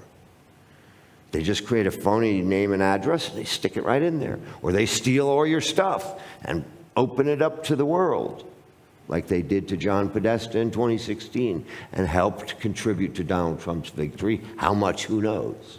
But it definitely helped. So this is an area without a regulatory framework that's successful. We're just starting, and the bad guys are much better at it than the good guys right now.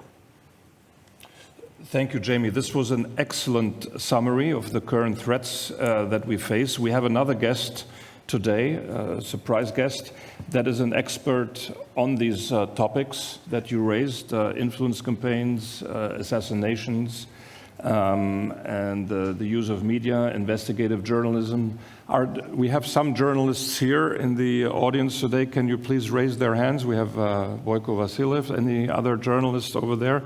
There's, and I will stop aside to introduce our guest, and maybe you can move a little bit. We have, you know, the motto of the EuroAtlantic Institute has been taken from Pericles' funeral oration, which said, the secret to happiness is freedom. And I think freedom has been a very hard-fought price after the end of the Soviet Union. And the secret to freedom is courage. And among the journalists and the investigative journalists that we have in the world, there is particularly one very fine son of Bulgaria who's made a name as an investigative journalist by having courage that very few of us dare to have. And I would like to introduce this journalist to you with a short introductory video. I guess you could say this is a true crime channel, but it's not exactly the normal kind, because these crimes are still unfolding. There are countless victims around the world, and the threat is very much still out there. Hi, I'm Christo Grozev, an investigative journalist. I spent 8 years as the lead Russian investigator at Blinken, and now I conduct investigations for The Insider and Der Spiegel. We've exposed sleeper spies living in the US and across Europe under elaborate fake identities. Our investigations have uncovered who was behind the downing of flight MH17 over Ukraine, as well as exposing evidence linking Russia's military intelligence units to mysterious Havana syndrome incidents. We've also revealed the true identities of the suspects behind the poisonings of Sergei and Yulia Skripal in Salisbury, and the Russian opposition leader Alexei Navalny, work featured in the Oscar-winning documentary Navalny. Christo, you risk everything to tell this story, and it's investigative journalists like you and Maria Pevchik that empower our work. However, this work doesn't come without its risks. I'm currently on Russia's most wanted list. I've had to leave my home and continue to face constant threats and attempts on my life. Yet I'm committed to uncovering the truth and bringing it to as large an audience as possible. That's why I've launched this channel, to share with you the open source techniques that allow me to expose vast spy networks, illicit operations, and much more. Join me on this journey by subscribing to the Christo Files, and let's uncover the world's hidden truths together.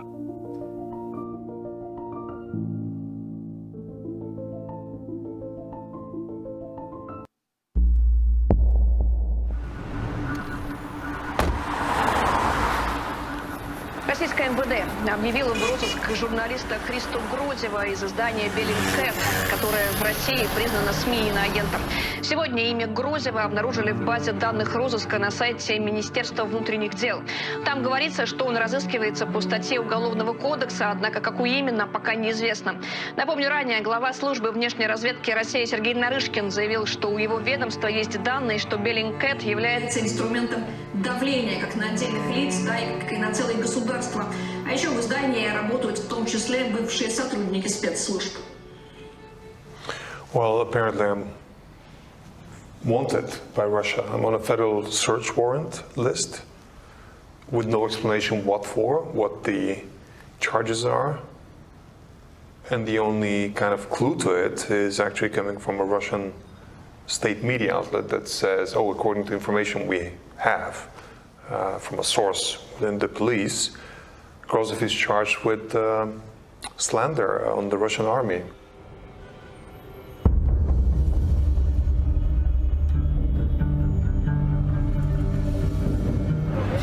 When I returned to my home in Vienna, I was confronted immediately with the local police saying, no, we have to ratchet up your security. Life is not going to be like it was before. So a lot of things will have to change. I may have to change the place of life for my family because local police is telling me Vienna is not an easy place for you to be protected. There are way too many Russians, way too many potential spies here that we are not aware of.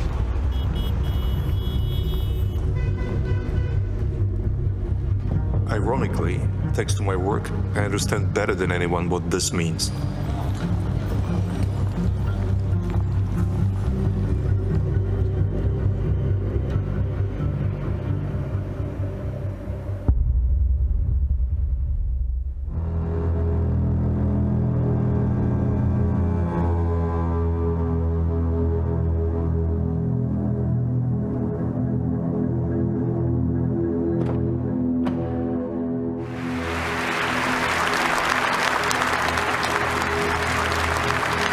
So, how many Russian agents have you uncovered? In terms of people of relevance who I've focused on individually, we're about 300. In terms of names that I know are spies, we're talking about 5,000. It's one big puzzle. It was only when we cracked open the network that we understood the true scale of this secret killing machine.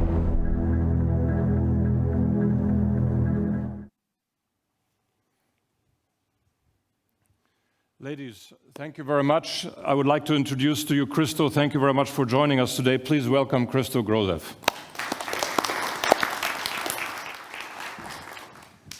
Thank you very much, Arnie. I hope you can hear me. And I'm glad to be able to virtually join several friends, including Jamie, Rubin, who is a really true friend and somebody we worked with together during his time fighting disinformation for the world, essentially. And Jim O'Brien, one of the people most respected and feared by bad guys around the world, which is a position that I really find enviable. I just wanted to say a few words, and thank you for allowing me to do that, start from a phrase that Jamie said 5 minutes ago, which is that we have to account for the fact that disinformation and aggressive misinformation is being purveyed by people who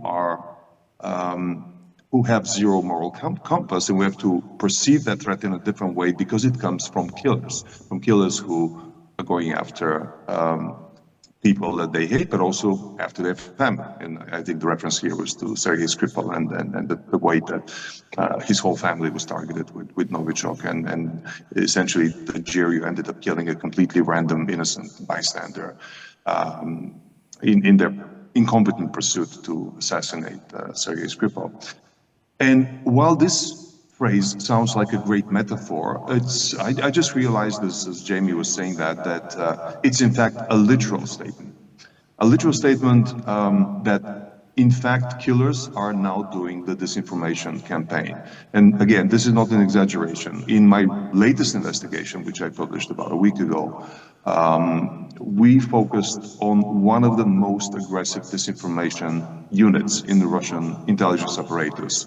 That is a subunit of the notorious assassination unit called 29155. These are the same people who came to Bulgaria in 2012, 13, 14, 15, and were behind the explosions of a series of munition facilities in Bulgaria that were exporting weapons to countries that Russia considers enemies. They were behind the poisoning of Emelian Gebrev in May 2015. They were behind the poisonings of the Sergei Skripal and his daughter. Now, just imagine the fact that not only is this unit that has a mandate to assassinate around the world and explode things around the world, not only is this unit behind also a disinformation campaign, but the actual two people in charge of this disinformation campaign are killers, real killers. Both of them have actually assassinations as reasons for them to get state awards. Assassinations in the war in Chechnya, assassinations in different other proxy wars, for example, in the war on Georgia in 2008. So just imagine, think about the metaphor. I mean, it seemed like Jamie was making an overstated hyperbole. No, it's actually a fact that killers are in charge of this information war today, including on Bulgaria, including on the rest of the world. So with that out of the way, I just wanted to focus a little bit on what I have discovered to be the way the sausage is made. What Jamie has been doing for too short of an amount of time was disclosing the actors to the world and alerting them to ongoing information operations. Thanks to a lot of hacks and leaks that we previously at Bellingcat and now with the Insider Spiegel have been furnished with because of our focus and interest, a lot of information has become available to us through hacktivists mostly.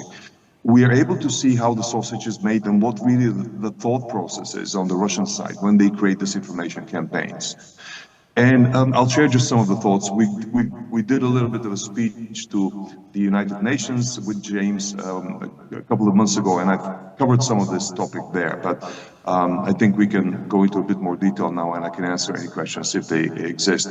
But the way the sausage is made is in the following way. There's a policy document that was created in the Kremlin for the Kremlin by security services. It was a joint document between the SVR, the Foreign Intelligence Service, the FSB, and the GRU, the Military Intelligence Service, which agreed on a new paradigm of disinformation that will change the focus of all these disinformation efforts from what used to be the case earlier and also during Soviet time, which is trying to create a pro-Russian lobby in the pro-Soviet lobby before that in the rest of the world and project the Russian point of view on many geopolitical subjects. Now, that was the old way. That has been completely cancelled and discarded with. The new way, and one example of this new way is a specific paradigm project, a paper called Project Kylo, which we've made available publicly. The new way is actually not to seek to reinforce the Russian position, not to seek to create sympathies for Russia, because, quote unquote, that ship has sailed, especially with the launch of the war in Ukraine. Finding sympathizers for Russia that are honest, earnest believers has become very hard. Yes, it is possible, but it's a lost game from their point of view. So they've totally repurposed their disinformation apparatus to stoke domestic existential fear in the states of the enemy. That's what they call them. They're using an old Soviet terminology, strany главного противника, the countries of the main enemy. So essentially, NATO countries are now countries of the main enemy. The main enemy being, of course, the United States, but the satellites of the main enemy are all the countries that are members of the European Union and members of NATO. Now, stoking existential fear has become their #1 priority in terms of the disinformation warfare. And they're doing that through a number of different vectors. One is create uncertainty, emphasize and amplify any existing organic fears about tomorrow, any organic fears about changes that may lead to an increase in pricing, changes that may increase in loss of social support. And they're throwing their millions and hundreds of millions at amplifying such fears, existential fears. A second method of stoking the same existential fear is through creating fears from weaponizing new phenomena that societies are not experienced in dealing with, such as the flow of refugees. And again, we see in this policy paper a very specific description of how they're going to create a societal fear from Ukrainians, from Ukrainian refugees, by creating incidents, by false flag creating incidents of Ukrainian refugees conducting small crime operations, big crime operations, and so on and so forth. The same thing they're projecting to other immigrants, such as Syrian refugees, Afghan refugees, and so on and so forth. And we've seen instances in which this same unit, again, Unit 29155, has brought in refugees from Afghanistan that are nominally fleeing the Taliban rule to Russia. They've trained them there for about 6 months at something that we call Sabotage University. And they've been sent back to Germany, Austria, Poland in the last year. And we've seen after that a surge in street crime, a surge in knife stabbings by, guess what, by Afghans. And it's easy to see the correlation between the intent and the result in terms of statistical surge in such instances. So again, the key message that I wanted to convey here is that we should not be looking for the years of Russian propaganda and Russian disinformation in articles that promote the Russian narrative. No, we should be looking them in stories and articles and Instagram stories and Facebook stories that in fact are promoting societal divisions without any reference to Russia, that are creating fear, stoking fear, existential fear. Things such as protest against the euro, because the euro may or may not increase prices. But that's a perfect example of a campaign that not only fits the narrative of the Russian disinformation machine, but that we actually see being prepared in the Russian disinformation machine. The biolabs is a perfect example, and actually it comes close to my it's a pet peeve of mine, because for years it was obvious that the biolabs conspiracy that creates fears, and it's been multi-purpose. It's been used across Africa.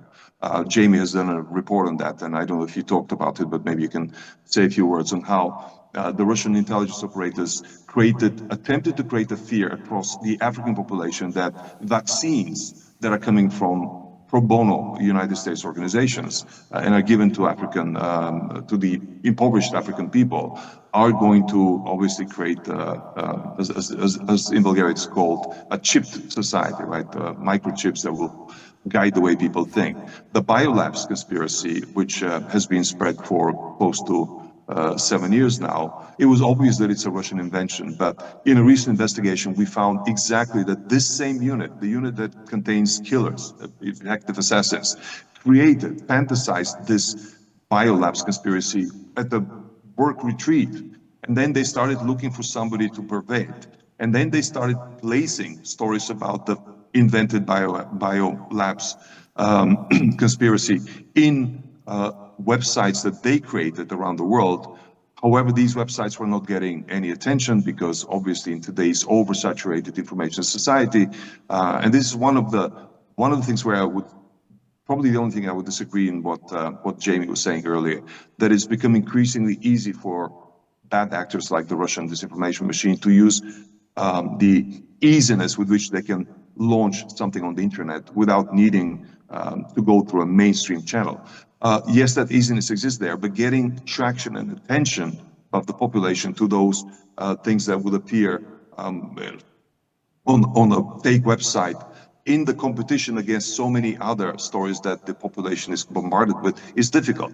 That's why for the Russian disinformation machine, they need to find gatekeepers who are believable, who can become believable, who will promulgate these false narratives. They're looking for vulnerable journalists. They're looking for vulnerable media that already have an established place in society, but are short of money.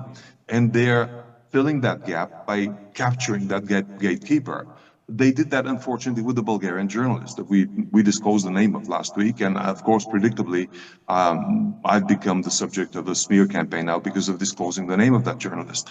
But I cannot withhold that name, given that I see that the value chain of the Russian disinformation machine needs people like that. These people are captured and then they're converted, and their voice has been traded for essentially becoming a substitute for what the Russian disinformation cannot do without such voices. And here's something that I would like to almost end on, which is that it's a very fine line making the decision when something is criminal behavior and something is within the domain of free speech. And anytime when we're talking about journalists being weaponized or instrumentalized by bad actors, we have to be careful, because journalists have been weaponized by bad governments for the duration of history of journalism, right? And a lot of us as journalists depend on leaks from inside sources, from whistleblowers. And you can never be sure that the whistleblower who works inside the government is actually not pursuing their own agenda. In 99% of the cases, they are. So journalism is prone to be manipulated, and that is not a crime. That is just something that that creates a sort of pluralistic version of the media output. What the problem is when a foreign actor is weaponizing a journalist in a different environment, in a different country, and is obfuscating and disguising the origin of the fake story. Well, Jamie was heading the Global Engagement Center in the United States. There was at least one way to fill in the gap, which is that law enforcement find it difficult to go after journalists, just for a good reason, because journalists are simply exercising their profession, and they have some leeway in deciding what constitutes news and whether they can disclose or hide their sources. And what constitutes a threat to society. Yes, it may not be criminal, but society should know where it comes from. This is what the Global Engagement Center was doing. The problem is that entity has been canceled. And that entity had a role not only in the United States, it had a role with engaging based on intelligence data that only it was privy to. Because that was one of the unique qualities of the Global Engagement Center. It was getting data from intelligence, from actual raw intelligence. And some of that was being declassified and made available to be shared with other governments, with the public. Without that source of intelligence data, society isn't protected. Because you will never know whether something like the Euro protests in Bulgaria the last couple of days are coming from a Russian disinformation machine, disinformation center, whether some of the protests are sponsored by them or not. That we're blind. We're flying blind now with that entity being out of the way. Like in the case with the war in Ukraine, where a sudden hesitance of the American administration to provide intelligence data to Ukraine, at least in the first months or weeks of this presidency, was replenished and replaced by a newfound European self-confidence and European focus on its own intelligence data creation, which they shared with Ukraine to supplement this gap that was the shortfall of information from the United States. I feel that it's possible for European governments to fill in the gap that is left by the destruction of the Global Engagement Center now, and to start providing such raw intelligence to governments about pending information threats, about provenance of certain disinformation campaigns. Some countries are doing that in their annual reports anyway. Estonia has an amazing annual report on information and disinformation threats for the past year and what's coming up for the next year, but they're focused on their region and on their country. Czech Republic is doing an amazing job, but there's nothing that is happening on a pan-European level, and all of these threats are crossing borders. Again, a Bulgarian journalist has been used to essentially brainwash and destroy the critical thinking capabilities of people across all of Europe and Africa. So these are cross-border risks and dangers, and I do believe that a cross-border solution is required. And ideally, again, in your spare time, Jamie, maybe you can try to recreate what you did at the Global Engagement Center on a European level where there's more desire, more funding, and less reluctance. So I'll stop at that, and I'm happy to answer any questions or criticism from Jamie for disagreeing with him. First of all, Christo, you're never allowed to disagree with me, ever. No. But of course you should and you can, and you're probably right, I have to admit. I overstated it. But look, let's take a case study, and this is a pretty good example. So I'm sitting here in Sofia, and as Jim knows, because he was Assistant Secretary for Europe, I came here a couple of years ago. One of my first trips as head of the Global Engagement Center, and I was going to do something which was to reveal and expose a Bulgarian journalist who was basically a patsy in the hands of Russian intelligence, promoting false stories about biological weapons, among other things. And this was earlier on in the Ukraine war, where that still had some traction, and we were getting ready to do that, and law enforcement prevented me from doing so.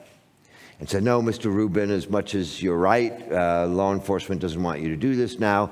And as you can imagine, there are various reasons they might have said that, and I'm not going to get into it because then they'd come after me, and I don't want that to happen. But suffice it to say that we had in our sights a particular person who was promulgating Russian disinformation as a way to create dissension in the West, and particular on biological weapons. And Christo subsequently published, I guess it was 3 days ago, was it in your paper, The Insider, the name of that person. And so sometimes journalism can do what law enforcement doesn't want to do happen. And we all know this because we've all followed the famous battles in British intelligence between pursuing the intelligence information and revealing it, and what the tensions are. And there are always going to be tensions between those who want to keep getting the information or people want to expose it. So there is a Bulgarian journalist who we had in our sights. And Christo, maybe you can elaborate on this a little bit, but let me just say that since I'm not working for the government anymore, I'm very, very pleased that this name is out there. And as best as I can tell as an individual, this particular female journalist was effectively owned and operated by Russian intelligence and was designed to undermine our society and to pollute us with disinformation. So Christo, why don't you tell the story of her name? No, well, no need to do that because everybody in the room has read the article, I believe, or has heard about it. But I want to focus on something that, again, shows how dysfunctional the world is now. Because and a bit about how the sausage is made. Now, Jamie, you and I have been friends for a while, but while you were in government, you were not allowed to share with me what intelligence you were getting. So I never knew until 3 days ago that you had the information 2 years ago about this female journalist. I never knew it. When you read my article 3 days ago, we were sitting together in a cafe. You said, "Oh yeah, I knew that," and I was not allowed to mention her because law enforcement wanted to do their own law enforcement operation in that context, right? But we've lost 2 years because I had to rediscover, sort of reinvent the wheel. I had to rediscover the fact through a leak that only became available now. So 2 years we might have benefited. For 2 years we might have benefited from knowing where the biolabs conspiracy came from. Yes, everybody guessed it's coming from Russian intelligence, but there was no proof. You held the proof in your hands. That's why we need governments to actually open up and share their intelligence data. Whether the world will believe it is a different matter, but it will at least create an inventory for journalists, for hardworking, conscientious journalists to work with that data and not to have to accidentally discover it 2 years too late. Thank you, Christo. You're right. We think we did some good work for 2 years. And let me give you a little bit of a flavor. I mean, one of the things you said earlier I find, worth emphasizing. The most chilling documents I read in government, and I have to be very careful here for obvious reasons, described to me the priority and high-level focus of Moscow and Beijing on disinformation. So remember, the GEC was a group of 150 people in a corner of the State Department. We were on the second floor. Jim O'Brien, the big Assistant Secretary for Europe, he was up on the 6th floor, closer to the 7th floor where the Secretary of State sits. There was this little entity created by Congress, wisely, and given this unique capability to have intelligence information in the hands of people who understood public diplomacy. And there was no other place in the world, in the government, that had that capability. Normally, let's call them the NSA specialists, sit on one end of the spectrum, and public affairs officers sit on the other end of the spectrum. And in my office, they sat next to each other, theoretically, just notionally. And that was a unique thing. And that was what enabled us, and Christo referred to the project I'm most proud of, and it ties this all together. You know, I said killers because think about this.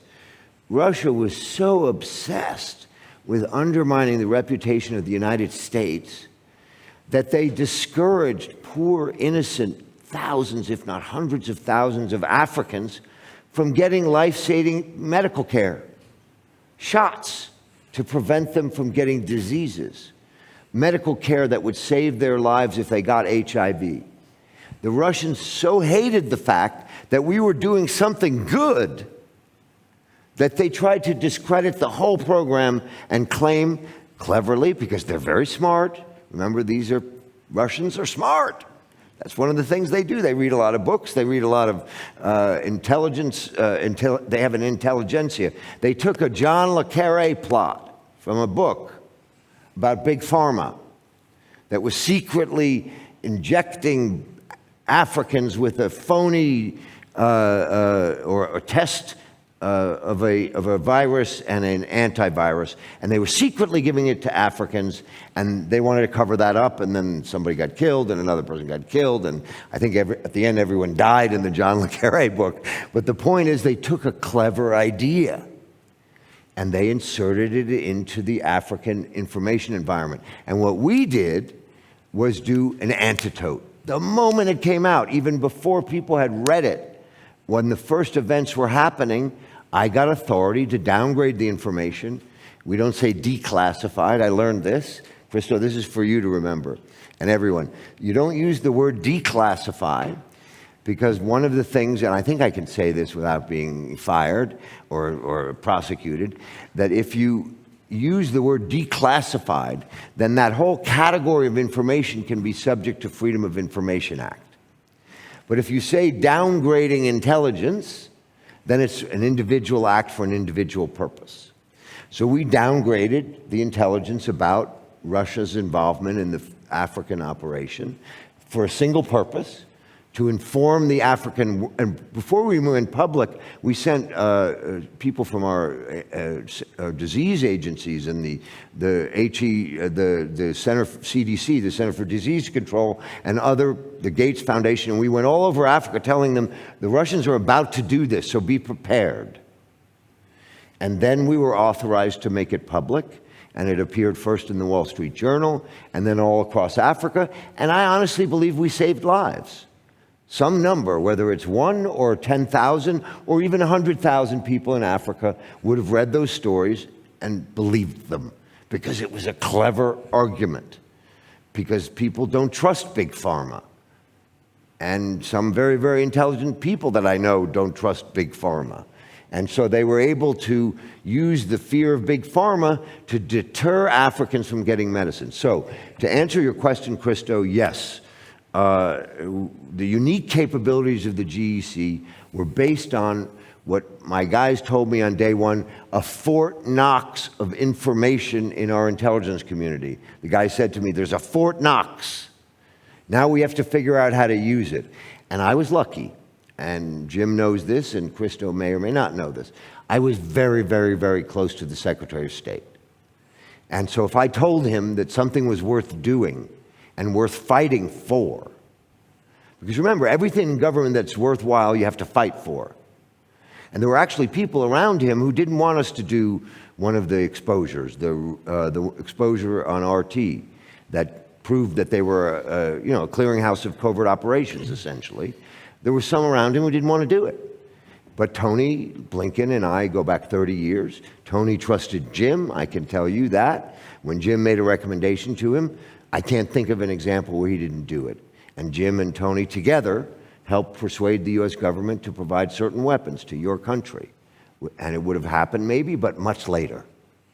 And it happened earlier because of Jim and Secretary Blinken. In the same way, I was able to persuade Secretary Blinken to do things that people around him who are cautious. Remember, government is about the cautious people who never want to make a mistake, who are afraid to fail. And as Christo knows and Jim knows, I'm not afraid to fail. But that means I sometimes succeed where other people wouldn't succeed, but I sometimes fail. And that's what it takes to get things done in government. And now the GEC will not be available to be the unique holder of special information that no other countries in the world have, although some of it is in the hands of the Five Eyes countries. And we think one of our legacies, and Christo, I showed you the email from one of my colleagues the other day when we were together in New York, who said to me that even if the U.S. government stops doing this now, which is what the Secretary of State has stopped, we're not doing it anymore, that other countries who are part of Five Eyes realized what the U.S. government did, and maybe they'll start doing it. And that's what allies are for, when we learn things from each other. And let me tell you, or anyone who's listening, to European governments, especially Five Eyes governments, it's hard, it's difficult, you have to take risks, but downgrading intelligence is the one thing we've got that the bad guys don't have. And it drives them crazy. Without getting into any detail, let me just tell you, it drives them crazy when we reveal things they're doing that they didn't think anybody knew about.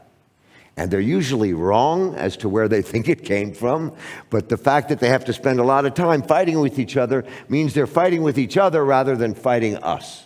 And that's one of the lessons for the work that you do, Christo, for the work that Jim done in sanctions enforcement and anti-corruption, both as a sanctions leader and at the EUR Bureau, and that I was able to do at the GEC. If we can get them busy fighting with each other, that means they have less time to battle us. But you're right, the GEC's gone.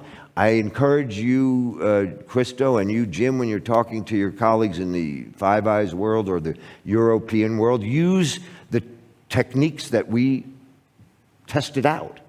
Exposure of Russian disinformation operations. And remember why this is important. Because once it goes out there, whether it's widely disseminated or not, it's out there. If you can stop it in the early phases, you can inoculate the populations against it. And ideally before it's done, but at best as it's being done, at work, or even in the early days. The quicker it's debunked, the quicker it's proven that it's Russian intelligence, the quicker that people understand that. As I said in the beginning, someone's less likely to believe it if they know that it comes from the Russians today. And so get that out there, get it out there early, and we'll all be better off. Jim, join in. No, I think it's great to be able to hear from Christo, even if at a distance today. And I agree with all that they've said. I think two themes from our earlier discussion. One of them is not only are malign governments benefiting from this, but companies are making money by pushing this information. And those are, we know how to affect the way that companies make money. It's like we allowed people to build automobiles that don't have brakes. Or safety belts. Or seat belts. And so, that's something we can all work on. And that's to the second point. Another theme of our discussion, look, we're having a conversation. We sit up on the stage because we used to have positions of some influence. But at the moment, we're all just citizens trying to figure out how do we navigate in a time when parts of the US government are questioning basic tenets of everything that we have built up since 1945. And I think the answer that we're trying to give is that we all have a lot of agency and we have the ability to make changes. And we can do that by building successful businesses that are taking advantage of a new geopolitical reality, like the the vertical corridor through Bulgaria. And we can do it by taking on challenges like the flow of malign money and information into our societies, like the Center for Study of Democracy. And most of all, and I'll close with this, what Christo has done. I think the work done on the flow of Russian money and information made possible much of the work Jamie and I were doing, and it came from brave journalists and civil society activists. And so when Christo talks and suffers the threats that are directed his way, it's a sign of incredible courage, but also of ingenuity, and it's something from which we can all take inspiration. So thanks for making the time to be with us, Christo. Let me add a last thought on that, Christo, and I'm going to say this, and I expect your ears to turn a little bit red. We got to know each other a couple years ago. My son likes to take credit for this. He wants me to tell people that I met him through my son, which is true. They met in California, and then Christo and I met. And that is the last point, I think, which is a good point for our discussion to remember. I worked for the U.S. government as a spokesman for many, many years, and even after I left, after the 9/11 attacks, I spent 10 years basically defending the United States, living in Europe, and I became naturally to defend my government and my country because I'm a patriot. But there is some stuff going on now that's very hard to defend, almost impossible, as Jim said, violating tenets that we thought we knew and accepted for the last 75 years, or 85 years, depending on how you count it. It's hard. There's some things being said and done that we thought never would happen. Weaponization of the Immigration and Naturalization Service. Weaponization of government agencies for individual assaults. And the most important thing that democratic countries can do has been demonstrated by Christo, and that is not be afraid. And I know that your friendship with Navalny was premised on what he taught you and what he taught everyone is not to be afraid. And even when you're afraid, don't be afraid. And so Christo has reasons to be afraid. You know, he used to stay at my house. Somebody made that public, so I may as well admit it. It's true. It was in a fucking New York Times article. What can I do about it? And I wasn't afraid because, you know, if you're going to go, that's a pretty good way to go, and it would happen really fast, I'm sure. But Christo and Jim, to all of us, everyone here, don't be afraid. And that's the message that I hope Republican senators get from the breakup of Musk and Trump, that they will be less afraid to confront the president when he's saying and doing things that violate every premise of being an American. We are a nation of immigrants, I thought. My grandparents came past the Statue of Liberty. Now they have something called the Bureau of Remigration to take people out of America and send them abroad. We're a nation that I thought wanted the best and the smartest and the wisest people to come to the United States so we would benefit from it. And now we're deterring it. So don't be afraid. Christo is a great example of that. But I think all of us in our small ways, in our daily lives, don't be afraid.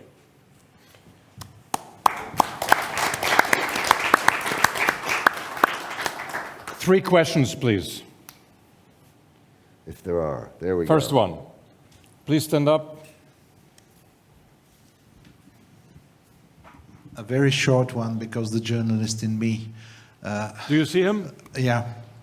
You hear him anyway. I hear well. Yeah. Boyko Vasilev. A short question. How can one argue with the conspiracy theory? Because there is a theory that the best way to argue with a conspiracy theory is not to argue at all. Right. But if conspiracy theories are main ideology now for vast numbers of people in the world, can we just sit there and wait? I'm going to start, and then Christo can please go on, because you've been dealing with this heavily. We addressed that question in Africa. There was a conspiracy theory. We knew it was going to come out. It was going to claim that the Gates Foundation and U.S. Health Services were in a conspiracy theory using Africans as test subjects for Big Pharma. So we could let it come out and then try to deter it afterwards, or we could tell them before it came out where it came from. And then not even bother to debunk it, just to tell them it came from the Russian intelligence services. And that automatically cuts the believability down. So in the debate over whether to address it at all, which I understand is a problem, it seems to me it's easy to argue if it came from Moscow or Beijing as part of an information operation, it's better to say that right away. Whether you should talk about it at all after that, is a big debate. We always got into, often Jim had a lot of people who worked for him. I think there must have been 500 people who worked for him. And about 100 of them never wanted us to talk about anything difficult. And they thought it was easier to just move on to the next subject. And as you can see, I like to mix it up. So I don't agree with that theory of how to respond. I don't know, Jim or Christo, what do you think? I would like to answer in a more societal, sociological way, as opposed to media-only way. The narratives are shaped in conversations at home, over dinner, at work, by the water cooler. And if you take the approach of not addressing the conspiracy, you're not equipping the normal people with answers. And that's a problem which we see in the media space today. I mean, I'll give you an example. It's a pet problem of mine. I mean, a lot of the good media in the United States are going after paywalls because they need to survive. CNN is now going almost fully behind a paywall, which means that the people, the audiences that were casual users of CNN before would be deterred by the paywall, would not subscribe to get the answers to a story that the headline might interest them in. But the problem with that is that you're not equipping a large part of the population with answers so they can counter their crazy relatives over dinner tonight who will be promoting the Fox News conspiracy. And this is my answer to you, Boyko, which is that we owe it, we cannot argue with the people who already have been corrupted by the conspiracy theory. There's no way to change the mind of those people. But you can equip their sons, relatives, daughters, with parents, with a sort of a critical thinking response to that, so that they can argue on behalf of us, on behalf of the world tonight, no, you know what you're saying, Mom, is what the Russians have been paying everybody to believe in. So this would be my answer. I mean, you owe it to the people who are willing to be sort of proxies of reason and critical thinking to provide them with answers. But you're generally right. We've made this analogy even at the United Nations speech a couple of months ago. I mean, conspiracy theories are like ice cream, and facts, hard facts, are like broccoli, or whatever the analogy that works for you.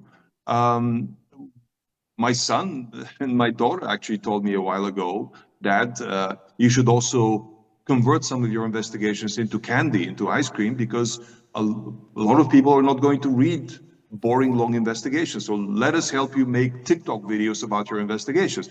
And I initially said that's crazy, but now I see the value of that, because facts can be presented in a way that actually will be appealing and will be captivating and so on and so forth. So two answers to the same question. One is you owe to give the inventory of facts to the people who will argue in society on your behalf as a journalist.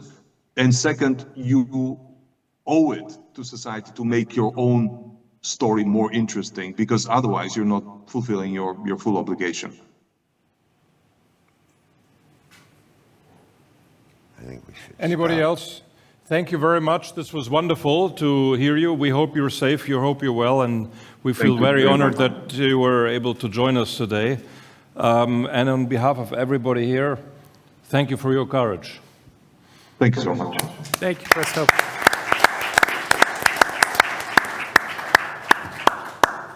Okay. And thanks to all of you. Thank for all of you to come here today and to spend so much time with us. And have a nice afternoon, and I hope to see you soon again.